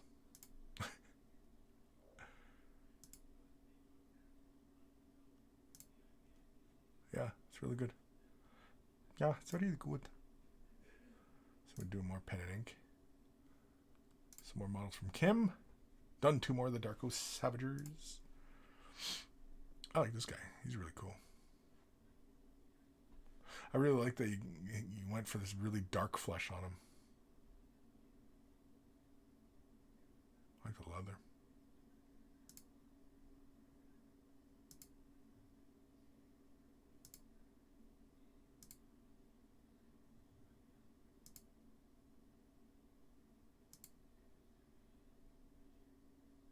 Yeah, that's really good. Yeah, I like that. Oh, some asshole in his dragon. Oh, we're done. I think we're done. We're done? We're done. Awesome stuff. Thank you for using the hashtag way of the brush. And yeah, there's lots of fun little pieces there. Some of these they don't look familiar, but we've done them. I just want to make sure I'm getting the right ones. Just want to make sure I'm doing this right. What time are we at here? Holy carmoles, 1:36. Jeez Louise. Where the hell am I in the comments? I have no idea. Kevin Cabal, collage? Is it just a collage? Is it? Okay. I'll take your word for it. Barfing Sheep, best thing about being an adult is that nobody can tell me that I can't order gray water fastness when I actually shouldn't. Okay. Evan Belleau, it's called Brady Bunch. I'm joking. I have no idea what it's called. I'd probably said collage. Yeah, I think collage is probably the right way to say it, right? Heretic Scott, I've sent an email, but I'm not sure if Google is behaving. If you can't access, then I will try resending them. Yeah, I see that there is an email. No, it's from Legion. I got an email from Legion. Oh, wait, no, Heretic Scott. Now I got it. One picture is showing. Let me click that one. Yeah. Yeah, the pictures are showing like they're shared in the drive, but not. Let me click this one here. No, access denied. Access denied. Yeah, access denied. Access denied. Eh, eh. So yeah, you're gonna have to resend it there, Heretic Scott. Access denied. Access denied. Mr. Kavoshi, painting miniatures with oils. Is that a fad or a new tool for the hobby? It is a fad, but not in a negative sense. And it's not a new fad. It's been around. Oil paints on miniatures, that comes around every once in a while. Ever since I've been in this hobby, there have been individuals who paint in oils on their miniatures. I'd be willing to bet as far back as I've been in this, possibly even longer. Because I'm sure people who work on scale miniatures and statues, stuff like that, busts, they've been using oil paints for years. It's just a great way of painting, using oil paints. The only downside to using oil paints is oftentimes the long drying periods. That's really it. But on miniature paints, typically we don't work very thick with the paint. So it doesn't really take all that long to, have the paint dry. Versus like on canvas, I've worked with my oil paints on canvas, and typically it's about at least 7 days to dry. So, there are additives you can add to speed the drying process up, but on a miniature, I don't know if it's really necessary. But really the big benefit of oil paints on miniatures is achieving some desired effects for weathering. It is really nice for creating blends and transitions, but given that you have the longer drying periods, you can't just simply do a quick blend, set it down, do another area, come back, start doing some edge highlighting, or put another layer down or something like that. You gotta wait, typically. But again, most of the time with oil paints, when you're working with them on a very thin surface in very, very thin fashion, they usually don't take too long to dry. And then of course, if you're using spirits or anything like that, that can also help thin the paint out, and also can help speed a bit of the drying up as well using that. So there is that as well. But yeah, with oil painting miniatures with oils, that's not new. That's been around probably as long as I've been painting miniatures. It is a fad that, it seems to creep up. Then you get a whole bunch of people talking about it again. Then it disappears. Then it comes back up again and disappears. There's quite a few things like that in this hobby, like airbrushing. Airbrushing has been around for a long time. And yeah, get a rise sharp of it. Everybody's, oh my god. Then it disappears. Is it cheating? Then it disappears. Here's how easy it is to do these effects. Then it disappears. You know what I mean? And it goes on and on like that. Honestly, there's really nothing new in miniature painting. There really hasn't been in a long time.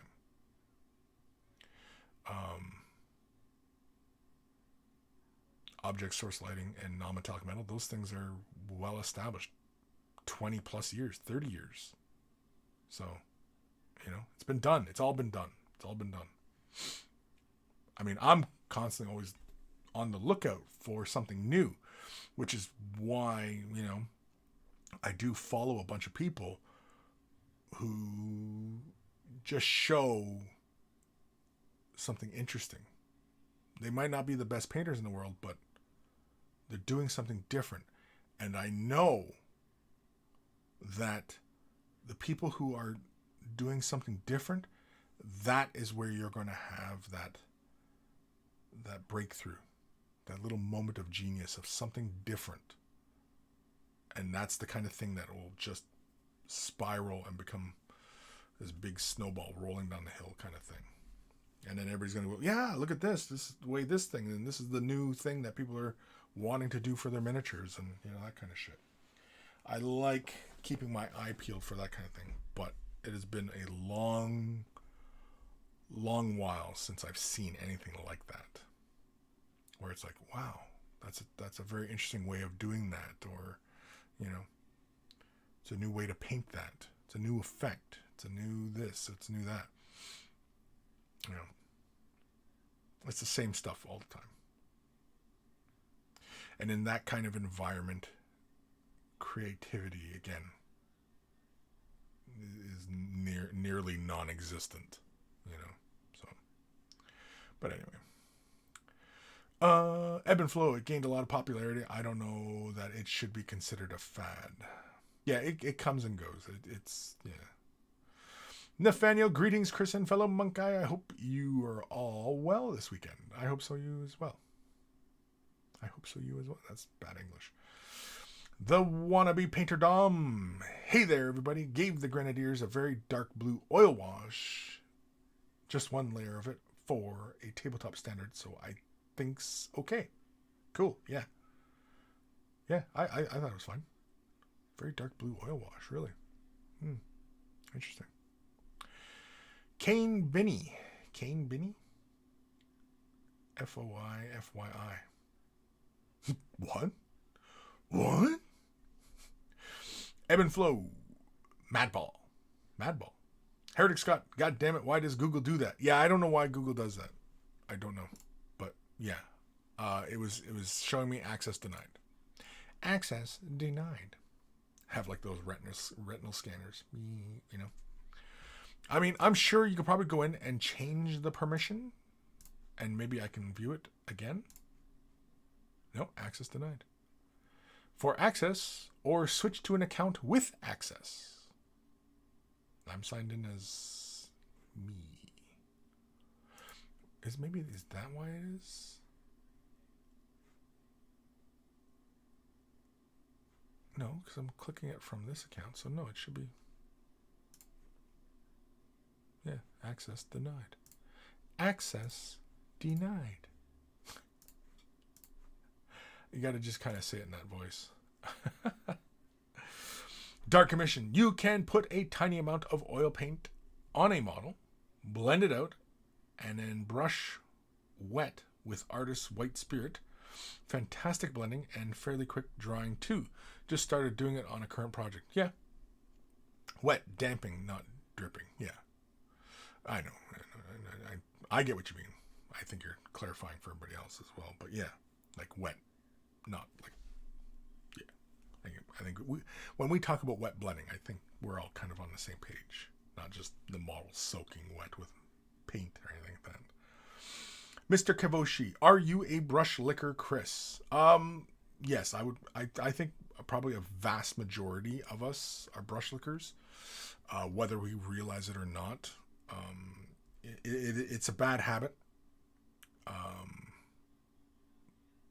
If you're serious about breaking the habit, I highly recommend switching to using enamels or regular like alcohol-based acrylics, because when you clean your brushes in thinner spirits, alcohol, yeah, and you get that in your mouth, yeah, you're gonna stop licking your brushes real quick, and you'll get used to just drawing your bristles out by hand, as opposed to using your mouth to do it, because you're getting those harsh chemicals in your mouth, and you'll taste it, and you're like, oh my god, Not that the taste of paint stopped you or your rinse water stopped you, but mineral spirits and alcohol, yeah, they should stop you. But yeah, I still do it time to time, but I'm very conscious of doing it when I'm playing with alcohol-based paints or enamel-based paints. Yeah, I don't do it because I don't want to taste that shit. So yeah, if you want to get out of that habit, switch to using more harsher paints. Also too, I don't really do it for my synthetic paints either, so it could be that as well. Synthetic brushes, I kind of treat like crap. Good sable hair brushes, yeah, I treat those like little babies. But my synthetics, no, those are, I don't want to use the analogy, but they're used up like a cheap hooker. I'm sorry, but yeah. And we're talking cheap. Like She works the day shift. That kind of cheat. Takes a special kind of girl to work the day shift. Everybody's like, oh my God, Kris, no, don't go there, buddy. Don't go there. Heretic Scott, I just gave you access, so maybe try now. Okay, let's see. I am trying now. I think I'm in. Yeah, I think I'm in. Hold on, let me click that one. Yeah. Yeah, I'm in. I have it now. Thing is, though, is that it usually gives me the preview in the email, and it's just giving me the links. Oh no, now it's giving me all of them. I refreshed the page, so yeah. Sweet. Okay. Sweet. Oh, you gave me a whole bunch. Holy cramolies. Which email was I looking at? Oh, these are all it's showing up now in the email. Oh. Sorry, I'm all confuddled here. I got a bunch from Heretic Scott. I got like 3 emails from Heretic Scott now. I think we'll read the last one you sent. Yeah. But when we get to it. What time are we at? Holy, come on. We've got 11 minutes left of the show. 11 minutes. Holy, let's get serious here for a moment, people. Let's get serious.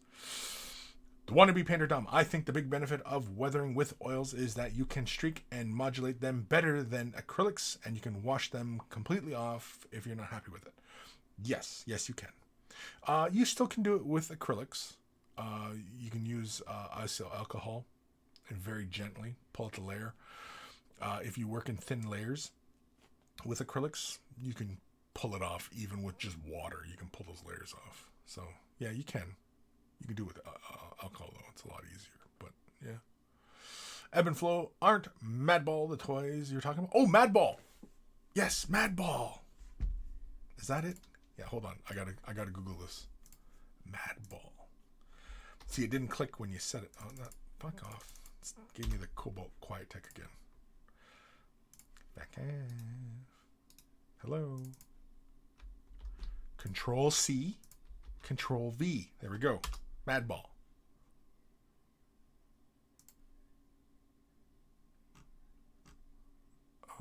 I'm getting a bunch of band logo. Looks like it's a band with a big crazy logo. No, I want the toys. The fucking toys. Give me the fucking toys.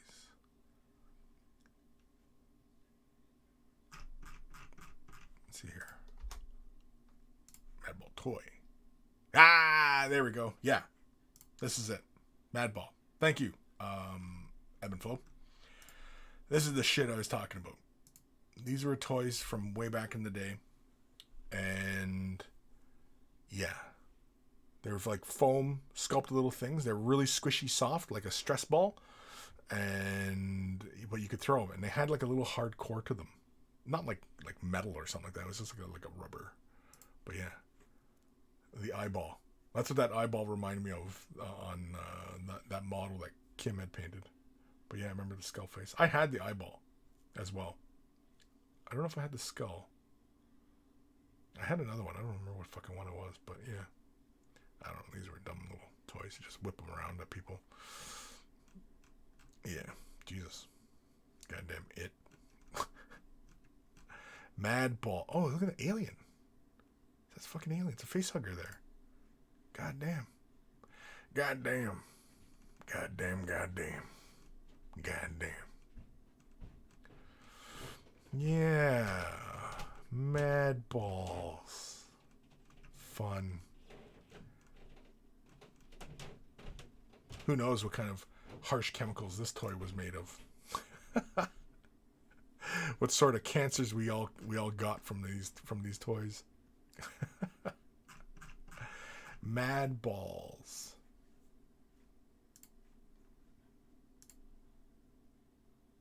You can kind of see where I was going with that, but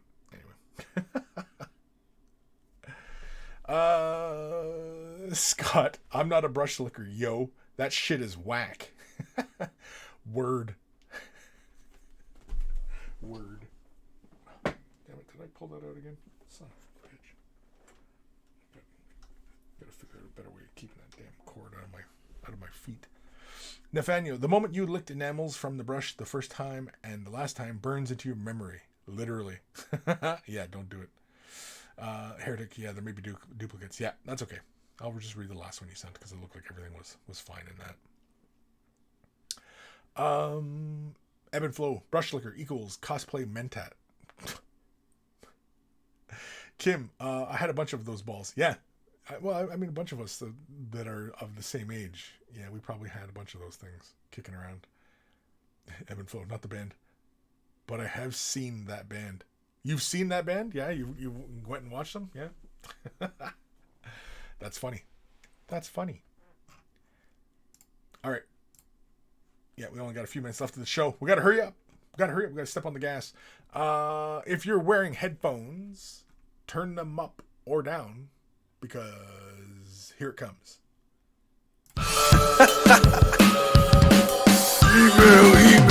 Email time. Email time.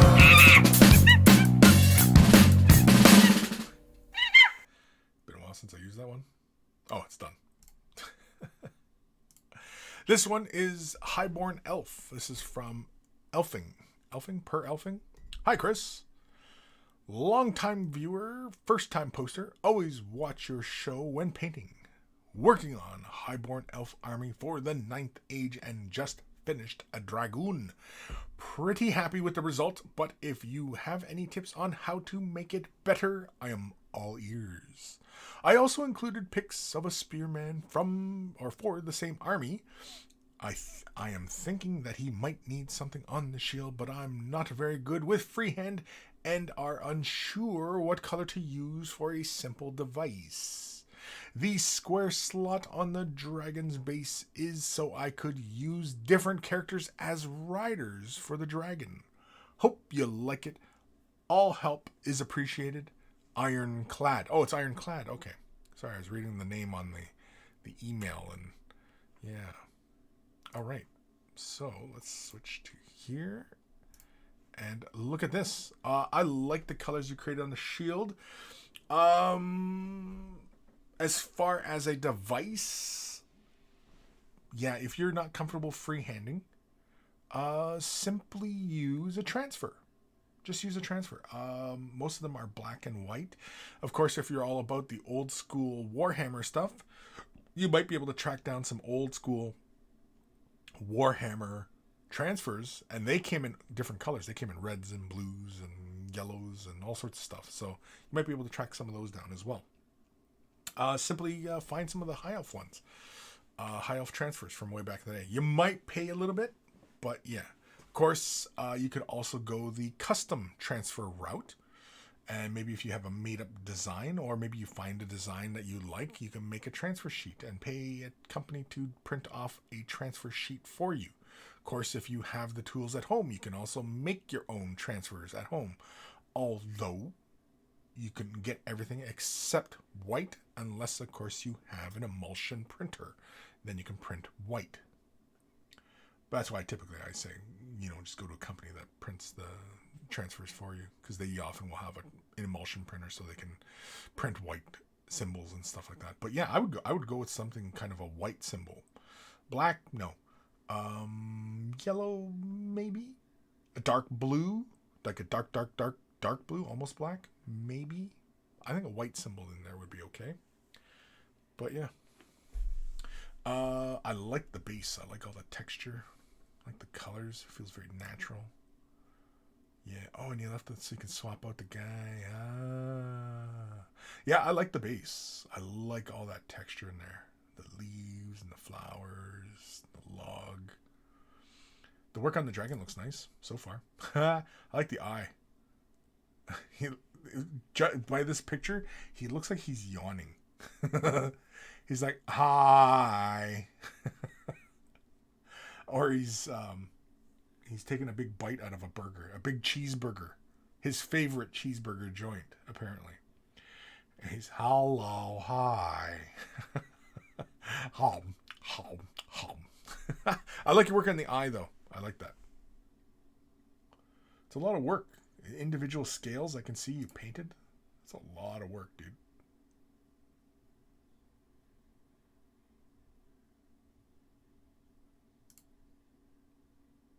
I think the wings, the membranes in the wings, I think you could have went with the color that you used for the belly scales, if not up to the white that you've done for the horns and such and nails. I think you could have went with that on the underside of the wings instead of going with that. It looks like a brown color or something. Yeah, see, it looks like you went for it on the upper portion. I think I'd have stayed with blue on the upper portion and went with that the belly scale color on the underside of the wings. Even gone with a lighter blue if you really wanted to play with within the theme.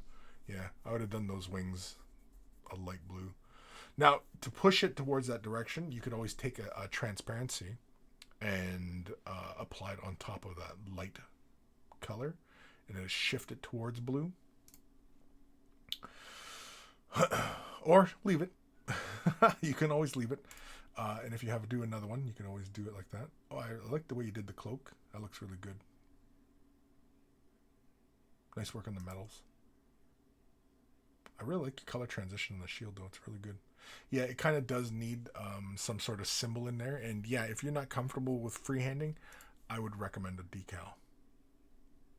Yeah, your work on the metals is really good. Like even the gold of the scale mail on the skirt. Yeah, it's really good. I like it. The bigger question is do you like it? I like it. Like, I think me personally though, like, yeah, I would have made those membranes the similar value as the scales, a little bit brighter, and on the upper portion, like when you're looking down at them, I would have done those membranes in a light blue. Probably almost similar to the final highlight color you used. Yeah, like that. And all the fingers, those would have stayed blue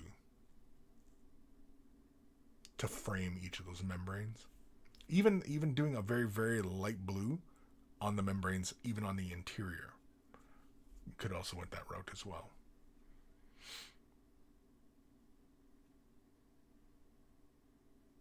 Yeah, because like even looking at it from this angle, like it feels like the wings are separate from the beast.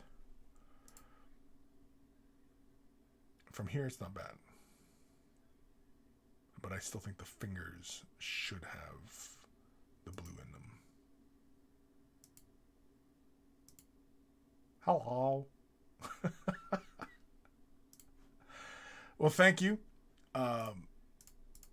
Ironclad, for sending that in. Awesome stuff. Yeah. And if you make any of those changes, feel free to share that with us. And yeah.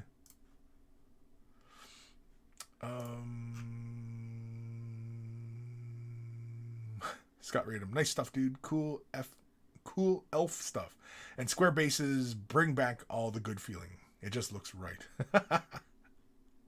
Yeah, you know, for me personally, I mean, I never really cared for the square base. And I've never really gotten the whole why people are losing their shit over the square base to round base. I never really understood that. I don't know. I just, you know, like Warhammer Fantasy, that was my least liked aspect of Warhammer Fantasy was the square bases. I just, you know, it felt unnecessary. Well, even that form of warfare or whatever the fuck you want to call it, like that, you know, everybody's in ranks and stuff like that. That kind of stuff doesn't make sense to me either, but, you know, whatever. This one is from Scott. Still doing non-metallic metal. Shit's hard, yo. The colors used on the body and the gun are the same. Just used brown glaze on the body and tried Sotek green glaze on the gun. Fire away, dude. And so here is a much closer look. Is it just one photo? No, we might have multiple photos here. So here's his Necron. Nice close-up image of it. So it's Sotek green on the gun. I like that. It's probably why the gun really stands out to me. Plus, too, I think the amount of contrast, the mid tones feel a lot stronger on the gun than they do on the body. It feels like there's a lot of darker tones in the body as opposed to the gun. The gun feels like it's, obviously it's a brighter color, right? I kind of touched on it before when we were looking at this on the Instagram side of things. Like the arm on the right hand side feels, it feels right as far as how light is playing on that surface, whereas the arm on the left, I don't know, it feels like on the upper, like that larger portion closest to the elbow, I feel like there should be more color coming back there and less on the back of the hand. You know what I mean? But yeah, I think doing some OSL within it would help as well. Oh wait, is there different color textures going on as far as like the big, like what would be like the muscles as opposed to like the metal frame? Is that what I'm seeing? Are you painting them in different styles?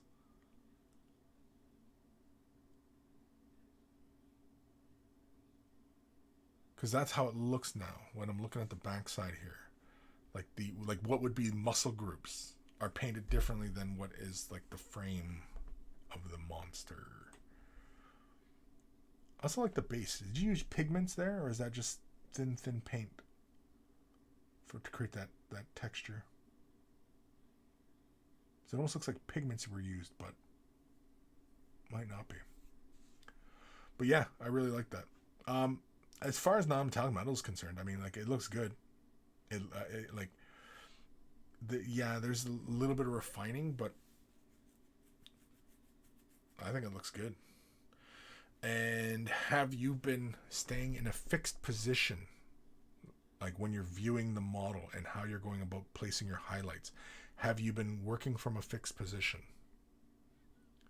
Because I think that's really what is, because I mean, you obviously have the skill set to achieve these desired results as far as like, blending the colors and, placing them. That's not your issue. I think is like really, it's just where the highlights get placed. And I think as you turn the model, you are losing sight, and you want to move highlights around, I think is what happens. And I think that's what troubles a lot of people who go into non-metallic metal. But yeah, I like it. It looks good. Let's go to the comments here. Scott, OSL is the next on the list after non-metallic metal. Not really different styles, just lots of scratchy, non-blendy painting. And yes, pigments on the base, cousin. Word to your mother. Gotcha. Yeah. And you haven't been blending. You've just been fine highlights, working up through the progressions and just letting like the eye blend them. Gotcha. Yeah. It seems like that there's a lot of people doing that these days. I notice. It seems like people aren't going through the trouble of just blending the two colors together. They're just, laying color down. Essentially just, like layering, but you're creating these scratches, or you're stippling, which is kind of like pointillism, and, and letting the eye create the blending, which is, efficient, I think. It's been around for a while, of course. I mean, the pointillism, the style itself is 200 years old, doing pointillism. Just, putting solid colors next to each other, but as long as you space them out, make it very small, like pixels on a screen, it makes the colors, right? And the human eye sees the transitions. But yeah, very, very cool. Thank you, Scott, for sending that in. And yeah, I don't know. Let me know. Are you staying fixed when you're painting your non-metallic metal? Do you find that helps, staying in that fixed position and just viewing the figure from that angle so you know where to place? Because like I said, like as soon as you move the model, right, even just 45 degrees, it changes where you see highlights and placements and like, you know, where you're viewing it, right? Because again, when you're painting non-metallic metal and you're going about it in a very logical fashion, you want to try and create something that, you know, is accurate to how light would play on that surface. You're basically just painting a 2D representation of how light is playing on that surface, right? You're taking that 3D object and you're applying a 2D theory to its surface. And so it'll only work from a few angles, but deviate much further from that and you break the illusion, right? So, yeah. Scott, I don't know how fixed I am keeping the non-metallic viewpoint. Trying, but probably not enough. Yeah, we've talked about this a few times, and yeah, I think that's really the only place where you, I think, really as you're viewing your subject matter, you have to kind of get kind of rigid about. If you're gonna really, you know, get into non-metallic metal, you got to quit changing how you're viewing the figure and just view it from that one angle. Because if you looked at anybody who does this really well, you only ever see one angle to that finished project, right? Even if it was done for like box art. So oftentimes when these painters are painting these models and we think, wow, this model looks fantastic, look at the non-metallic metal and stuff like that, it only works from that angle of the picture, and oftentimes the rest of the figure isn't even painted. The back is left primer or bare material or whatever, right? The model is only done just for the picture. That's why painting for the picture and painting for the eye, right? Painting for the camera and painting for the eye are two different things. So, yeah.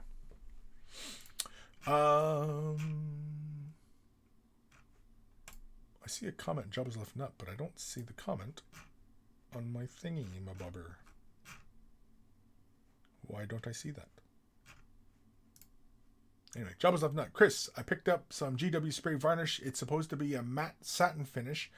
When I sprayed it on the base, it came out very shiny and makes it look very wet. What can I do to matte it down? If you have Lamy and medium, you can just apply it by brush. I don't know if you have an airbrush. You can just apply Lamy and medium by airbrush and it'll matte that down.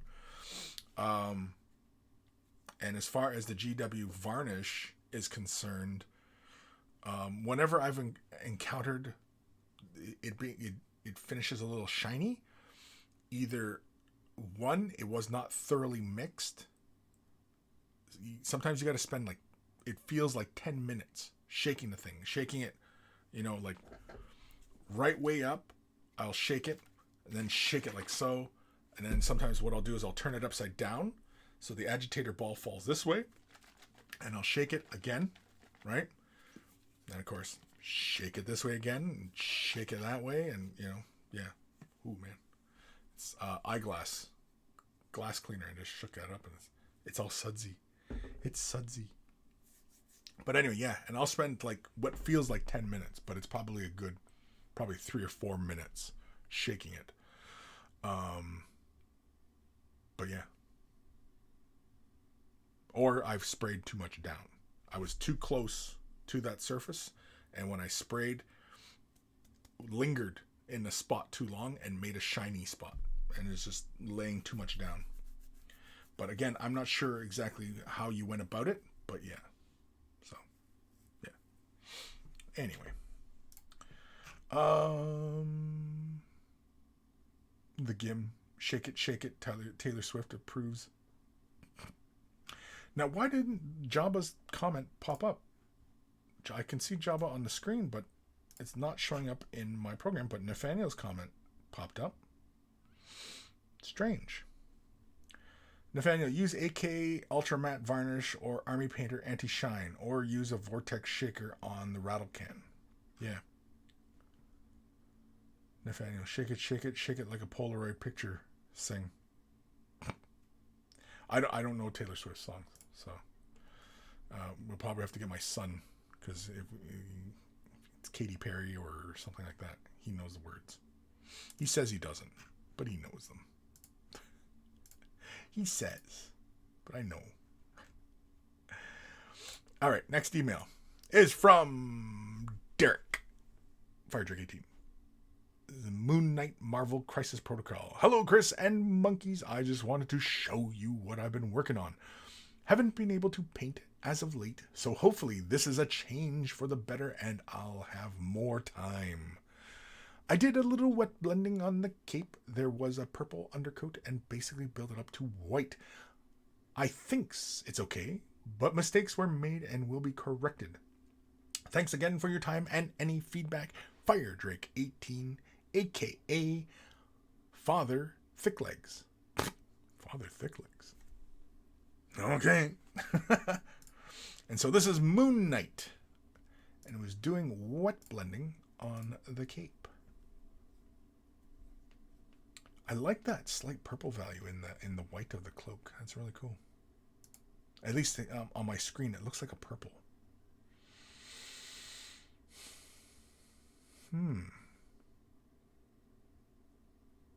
Now, when you're doing your wet blending, were you using a retardant or were you just being very, very quick? Trying to be very, very quick. Because the one thing you got to worry about when you're working very quickly with the paint and you're not using any additives or mediums is you kind of have to commit to the brush stroke. So you only pass over the area once or twice with your brush. You do not linger and continue to move the color around too long, because then it starts to dry and gets a little tacky and pulls. And so it causes problems when it does. Yeah, I like that angle. That looks really good. I like the colors. I like that subtle purple in the white. I like that. I like that a lot.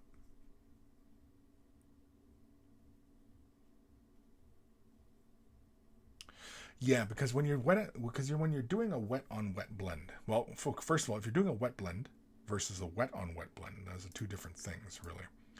And yeah, because like I'm kind of looking at like when I kind of zoom in a bit more, and I can kind of see the paint is kind of thick. I can see like little chunks and balls and stuff like that forming. That's because that will typically occur if you have two different kinds of paints on a surface on top of the primer, and the primer has been applied a little bit heavy, or you've been wet blending and you've been lingering, and so the paint is drying, but because you're lingering, you're creating little balls of paint, and the paint is gathering as it's drying, and that's what creates those little balls on that surface, right?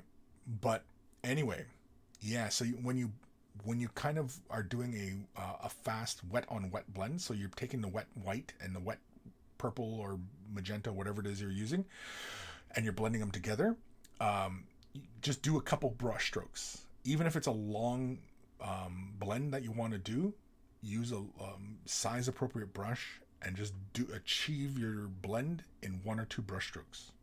That's the goal when doing it.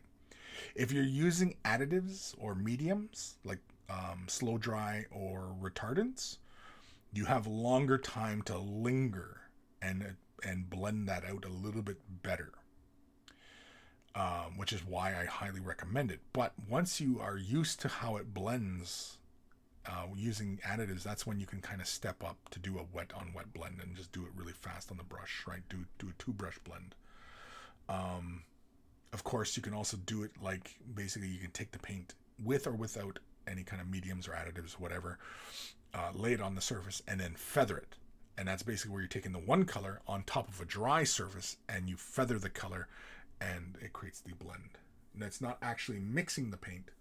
It's just feathering it off so that the eye sees through the paint and the eye mixes that color together. But yeah, very, very cool. Awesome stuff. Thank you, Derek, for sending that in. I really enjoyed this angle. I like this. I like the color going on here. Yeah. I like that.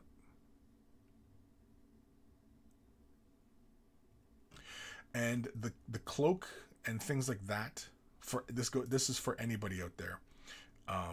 These are excellent opportunities to play with technique and trying out different things and going outside your comfort zone. And I highly, highly recommend that because you're going to learn something.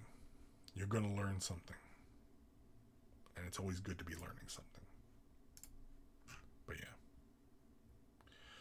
The barfing sheep. So what Kris says here is avoid dry balls. The Gim, shake it, shake it, shake it, shake it, shake it, shake it, shake it, shake it, shake it, shake it, shake it, like a Polaroid picture. Hey, yeah. Jesus. I should have just read that in like a monotone kind of. Shake it, shake it, shake it. Do it in a Morgan Freeman. Hold on. I'm going to get my mic nice and close so I can relax and do a Morgan Freeman here. Hold on. Let's get it real close here. All right. So here we go. Shake it, shake it. Oh, wait. No, I got to do it in Morgan Freeman. Hold on. I got to channel some Morgan Freeman here. Okay. Morgan Freeman. Morgan Freeman. Shake it, shake it. Shake it, shake it. Shake it and shake it. Shake it, shake it. And then shake it. Shake it like a Polaroid picture. Hey, yeah. Oh, shit. Evan Belleau, episode 366. Lingering on the balls. Now, don't have to take a break this thing down for nothing. I want to see you on your baddest behavior. Lend me some sugar. I am your neighbor. Oh, shit. Anyway. Shake it, shake it, shake it. The lyrics don't really kind of do justice for doing like a Morgan Freeman thing, right? It's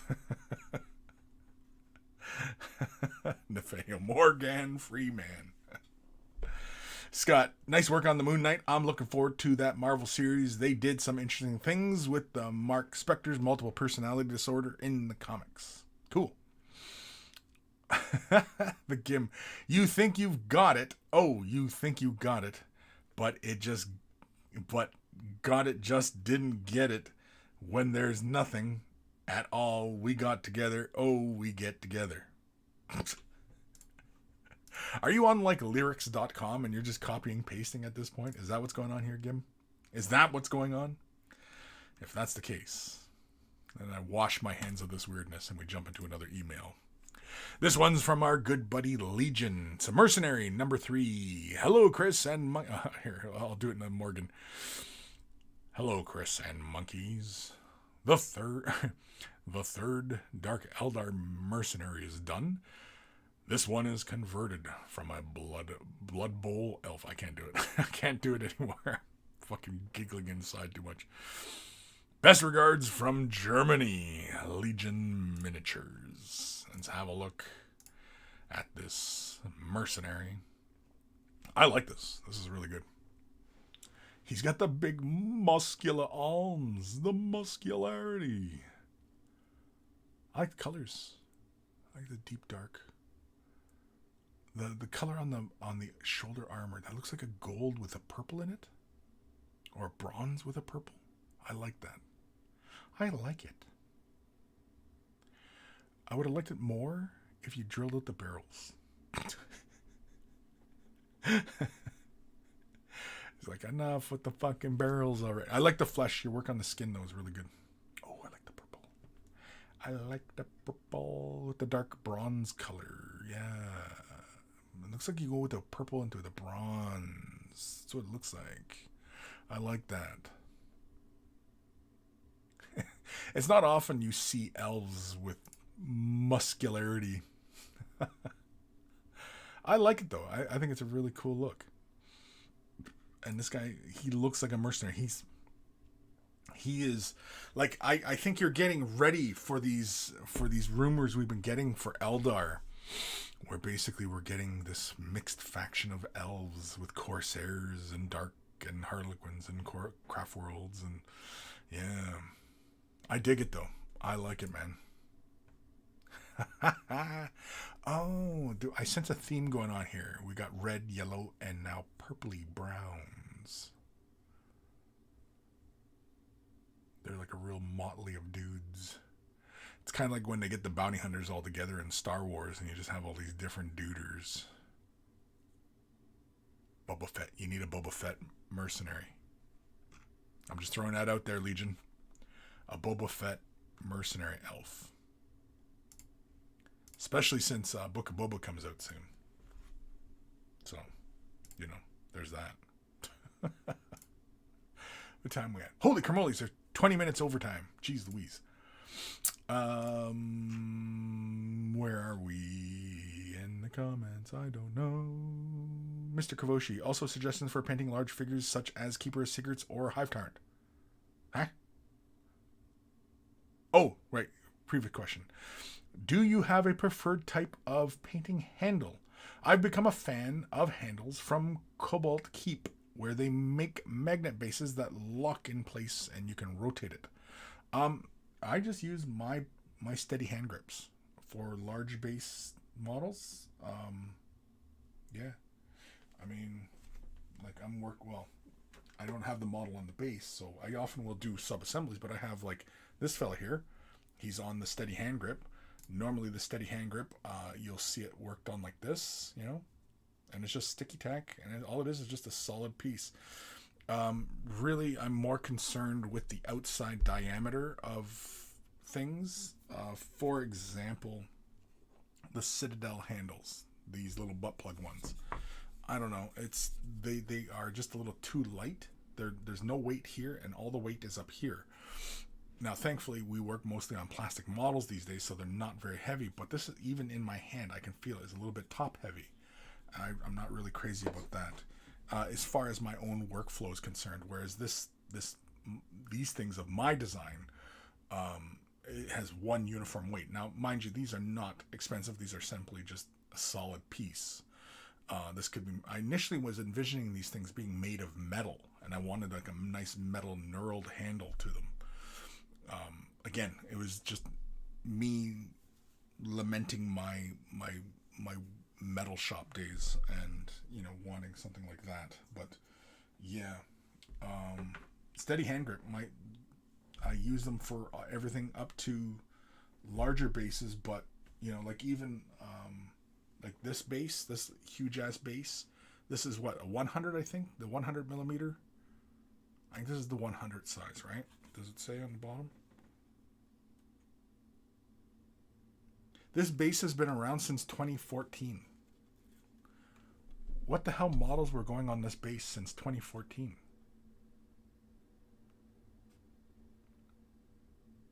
I don't know. But anyway. Ooh, under the red light, it looks really nice. Yeah, the gold and the red light. Danced by the devil in the pale moonlight. Anyway. Yeah. Yeah. But yeah, as far as like the bases, I often will work in sub-assemblies. So even large models, I won't work on them on their bases. Like for example, like the War Master Titan, he's still sitting on my desk. He's not on his base, and he's on a big base. I don't glue him to his base until I'm ready to finish the actual model, like finish. So yeah, even the Dragon, that's the latest project. The base was separate. I worked on the base separately, and all I did was tack and stuck it onto something and just worked on it, and it was just really kind of quick. So yeah, most of the time I'm trying to think of like any of the larger bases. Yeah, like even like just the 60 mils, like the Dreadnought sized. Yeah, I fix those to my steady hand grips, and I work with them like that. So yeah, that's all. Where am I don't know. Legion, Boba Fett is a way better as the squad leader. Yeah, do a Boba Fett. Do an Eldar as a Boba Fett. Go, do it now. Do it now. Wannabe Painter Dom, I'm out. Wishing the gang great weekend and stay healthy. Yes, you too. Old Man Logan, there he is. Too bad us monkeys can never seem to get a steady hand grip. Yes, I know.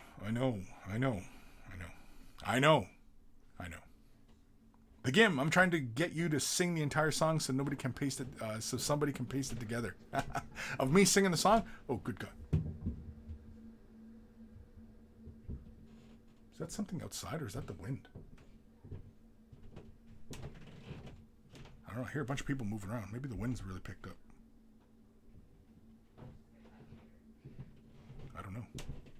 sounds like apocalyptic out there. Anyway, no, that's the wind. I can hear things banging around. Legion, the Vampire Count Dragon is on the big base. Okay. Kim, Tanks and Kites. Tanks and Knights, I assume. The Gim, Bah, Elder Talk, going back to bed. Nathaniel, metal paint handles causes sweaty palms. Wooden handles soak up the sweat. Jeez, it sounds like everything's going batshit out there. Is it the apocalypse already? Oh, I can't reach that. Fucking hell. I need something. I need like a stick or something. Yeah, it sounds like my garbage can's blowing away. My backyard is like right to my right here. But anyway.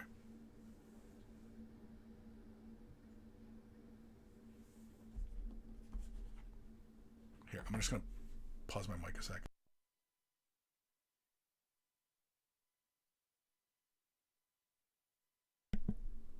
Nobody's answering me. Ben McBradbury. What up, Kris? What's up, Ben?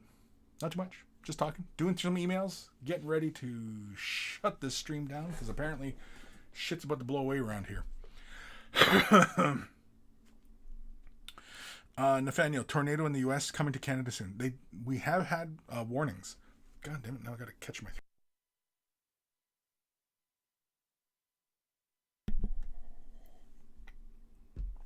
Anyway, yeah, I know tornadoes, and yeah, I'm in southern Ontario-ish. I'm actually in the peninsula up in Niagara Falls, but anyway. All right, let's get to this last email. This one is from our good buddy Heretic Scat. Now that I have permission to view all the pictures. Howdy, Kris. Today, I bring you Soul Master Maldurkis, the Shroud. This was initially going to be a bit of a meme and say it was Sorcerer on a Bike. But it slowly evolved into a bigger, more serious project that I wanted to try paint to display level. I added some fluff about him to my ever-expanding lore document that has helped a lot in the creative process. The magic effect on the armor was achieved mostly with airbrush using natural sponge as a stencil of sorts. Using a natural sponge as a stencil. Oh, okay, I get you. I've been experimenting more in post-production of my photos with lighting optimization, color correction, removing dust, and the occasional hot pixel, which I seem to get at low exposures. Very easy to fix. There are also some extra exclusive pics I haven't posted anywhere else to appease the monkey lord. As usual, some of these will probably be sent as Google Drive attachments as they are large files. CNC, welcome as always, Heretic Scat. And so let's have a look at the first offering. Let me change to this. There we go. Okay. So here, yeah, I've seen this. I think we've looked at the armor. I think we looked at it on the Instagram or maybe last email. But yeah. So here's this big beastie. Now, can I cycle through? I can't cycle through these? Are you fucking kidding me? Hold on here. I can't click through. Fuck. Oh, wait. Maybe I can do it this way. Ah! Yes, I can. Okay. Never mind. We'll go back. Let's go back. There we go. There we go. This is why I like them as sent as attachments rather than trying to click links or anything like that. Anyway. Yeah, I like the glowiness. I like the shoulder. It's got a big hood or something. It's very cool.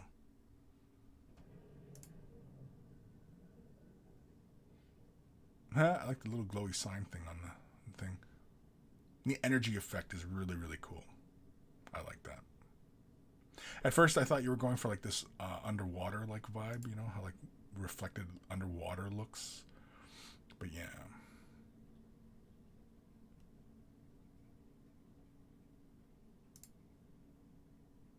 It's a lot of fun.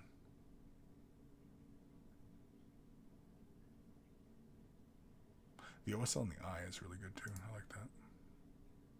I like your plasma glow. I like how you go from that green to the slight blue cast. I like that.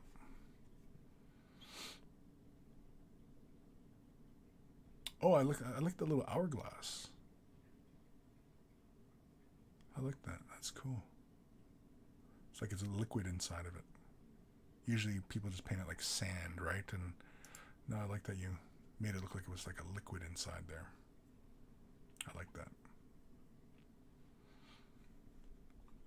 I like how the glowing elements, the green, the glowy greenness.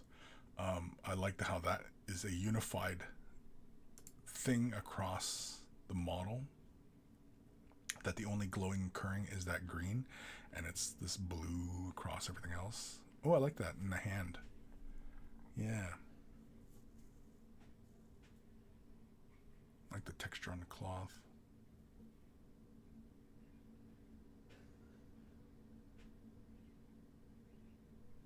Yeah, it's really good stuff.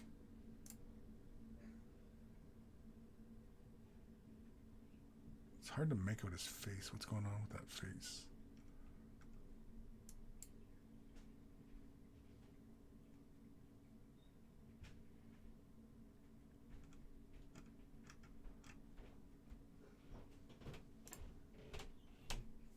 Now here's a question, bit of a side note. Unrelated to this, but kind of got me thinking about it. Has anybody ever done a plasma glowing effect or any kind of glowing effect, but like in a rainbow glow, or even like a red pushing to a blue, or yellow pushing to purple, or you know what I mean, like colors pushing through each other. So like, for example, it glows from a red to, you know, a purple, blue, green, yellow, you know what I mean, like going like that, right? Like a rainbow. Has anybody done that as a glowing effect? A rainbow glow? Because like looking at Heretic Scott's glow on his plasma pistol, right? It goes from this nice bright greeny color, yellowy green, but it goes up to a blue. You can see the blue. I like that, which got me thinking on those lines, like a rainbow glow. Because you see it in some sci-fi films these days, where the explosion, and you could see it has multicolors going on in the explosion, and it's kind of a rainbowy type of look, which is, you know, kind of interesting as far as, you know, the aesthetics are concerned, as far as, you know, creating glows and, you know, things of that nature. It's just something different, right? So yeah. Thank you, Heretic Scott, for sending that in. Awesome stuff. Yeah, I really like that, and thank you for sending that in. I don't really have a whole lot of critiquing on it or anything like that, because, well, I mean, I think for the most part we've already discussed like anything where you want to go, and I think you've really kind of nailed down where you want to go with this, and so it's really just more or less following along as you journey your way through, and I think it's really cool. Yeah, I don't really have anything to comment on, because, well, it's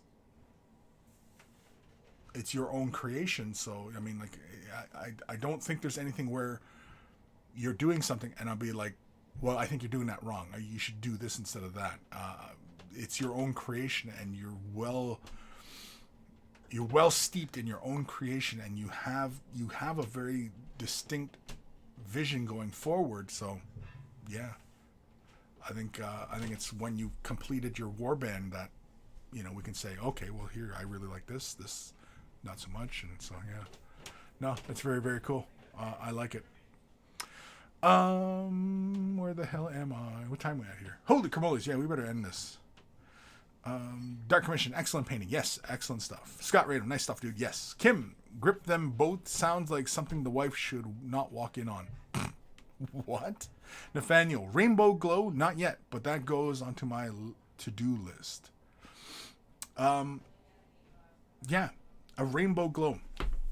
Has anybody ever done that, as far as like a plasma gun, or, you know, anything like that, like cycling through the colors but doing the OSL for, you know, the glow, right?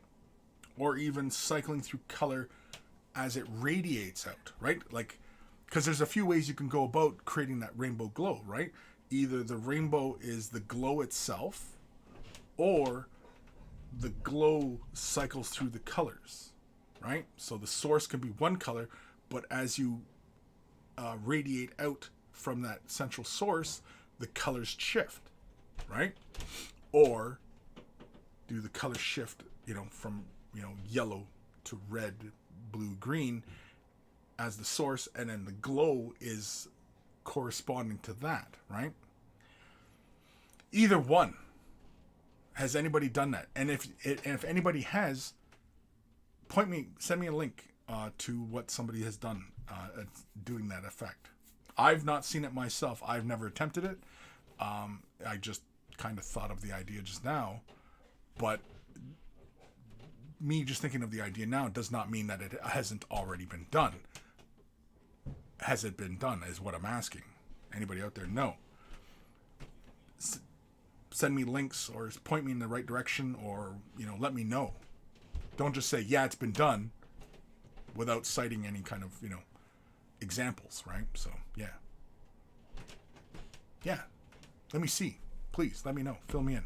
And if it hasn't been done, hopefully some of you out there are brave enough to take up the challenge. Who's brave? Who's brave?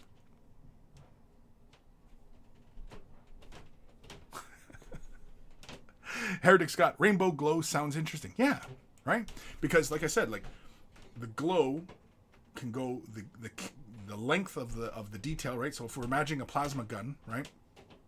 Does it start at a bright color, yellow, red, or yellow, orange, red, purple, blue, greens, or does it start off yellow, green, blue, you know what I mean? Go like that, right?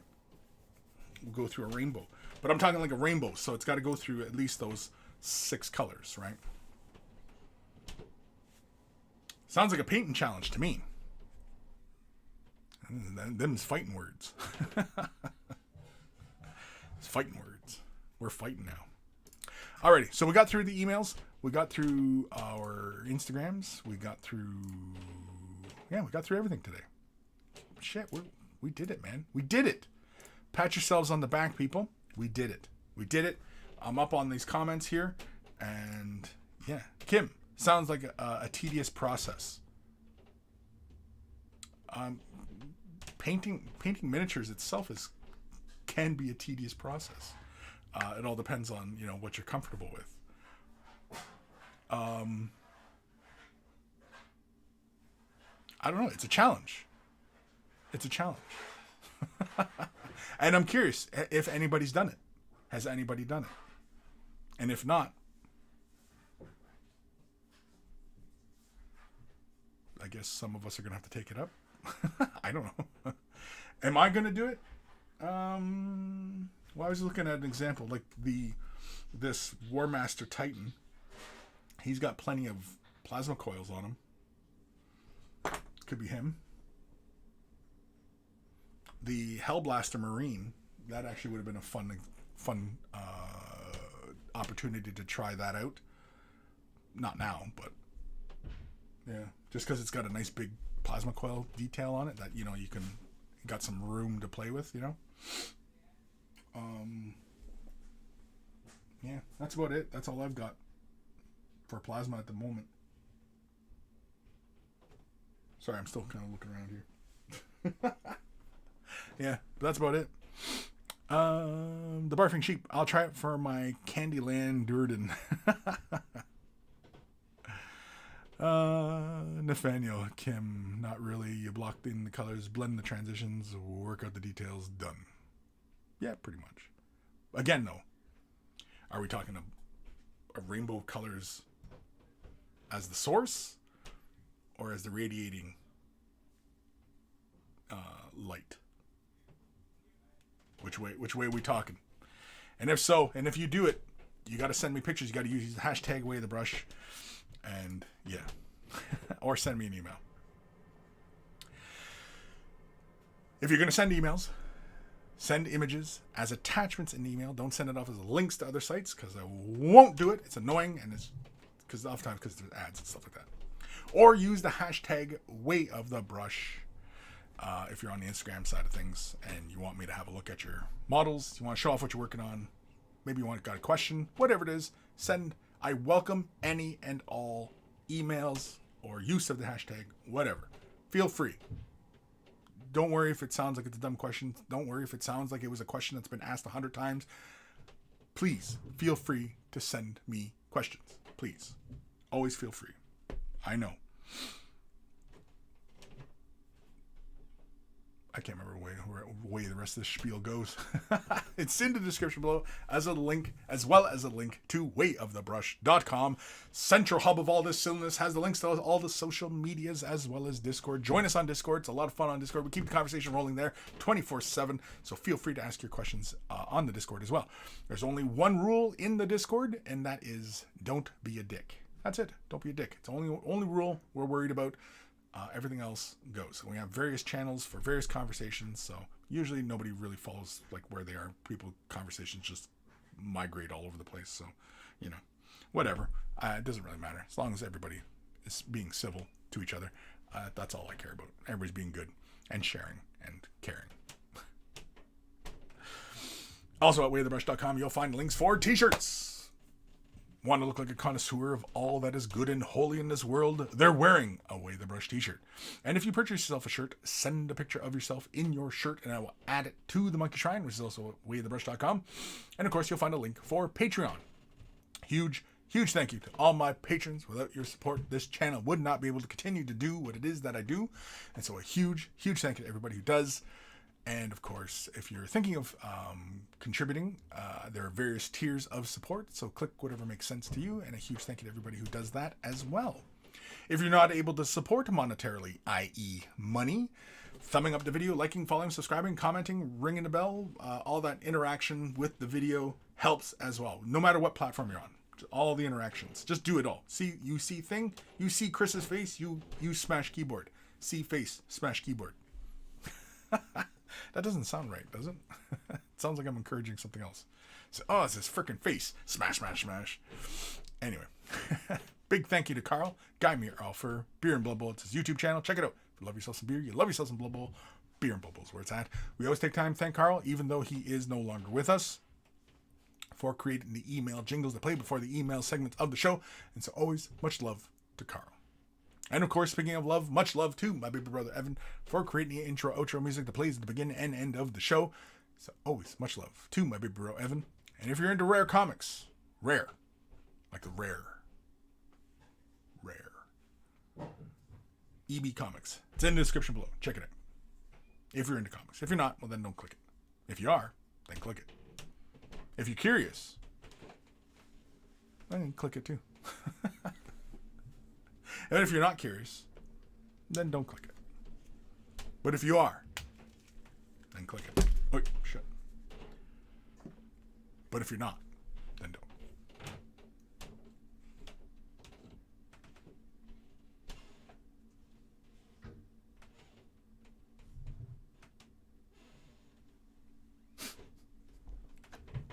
Alright, are we done? If anybody's wondering why it was quiet, it's because I was doing something. But anyway, Kim, become a patron so that you can take part in the voice chat on the Getting Projects Done show. Yeah, that's true. Getting Projects Done. That's something I've been doing lately. Wednesday to Friday, usually about 4 p.m. Eastern Standard, and patrons are welcome to join me in the voice chat, and we can talk while we work on our projects. Barfing Sheep and Hail Boop. Also, the Grim has joined us. Killer Whale has joined us. Various patrons have joined in, and we talk about stuff. It's kind of like this, but more personal because we're just talking, right? So yeah, and there's really no conversations that are off the table. I'm not really one for shying away from topics, so feel free to ask me about whatever. Because again, it's just my opinion. It's not like I'm right. It's just my opinion. I think that's one of the big things we got to remember these days when we're sharing these kinds of things. When we're talking about our own take on things, we got to remember it's just our opinion. It's just an opinion.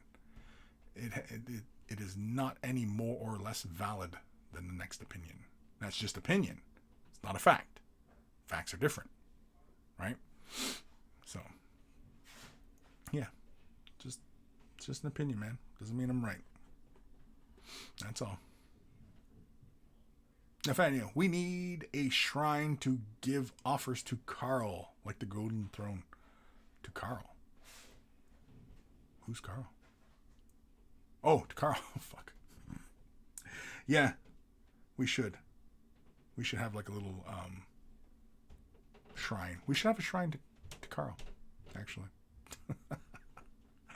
A shrine to Carl. That sounds kind of sacrilegious, but it probably doesn't do him any good. So, yeah. The barfing sheep. We mostly talk about dicks. Yeah, it's usually a lot of dick talk. Yeah, it's usually a lot of dick talk. But, yeah. Dick talk? Is that like TikTok? TikTok? TikTok? I think we just came up with our name for a new app. TikTok. It's a video. 1 minute clip of videos. TikTok. I think that already exists. Aaron Seach, there he is. All the cool kids are patrons. That's right. All the cool kids are patrons. If you want to be a patron, that's immediately you get a cool badge. A badge that says you're cool. Who doesn't want that? Do you realize how uncool you would have to be to not want that? So, why wouldn't you want that? All right, we need a monkey shrine. Do we have a monkey shrine? It's on the site. It's on Way of the Brush. We need a monkey shrine. Yeah, we already got the monkey shrine. It's a shrine to the monkeys. I've already made it. It's been built. They told me, build it and they will come. C-U-M. All right, I'm getting the hell out of here before my house blows down. Apparently there's tornadoes moving around. Take care of your brushes. They'll take care of you. And I will see you guys next week. Next week? Yeah. Right? Maybe? Possibly? Maybe? No? Yes?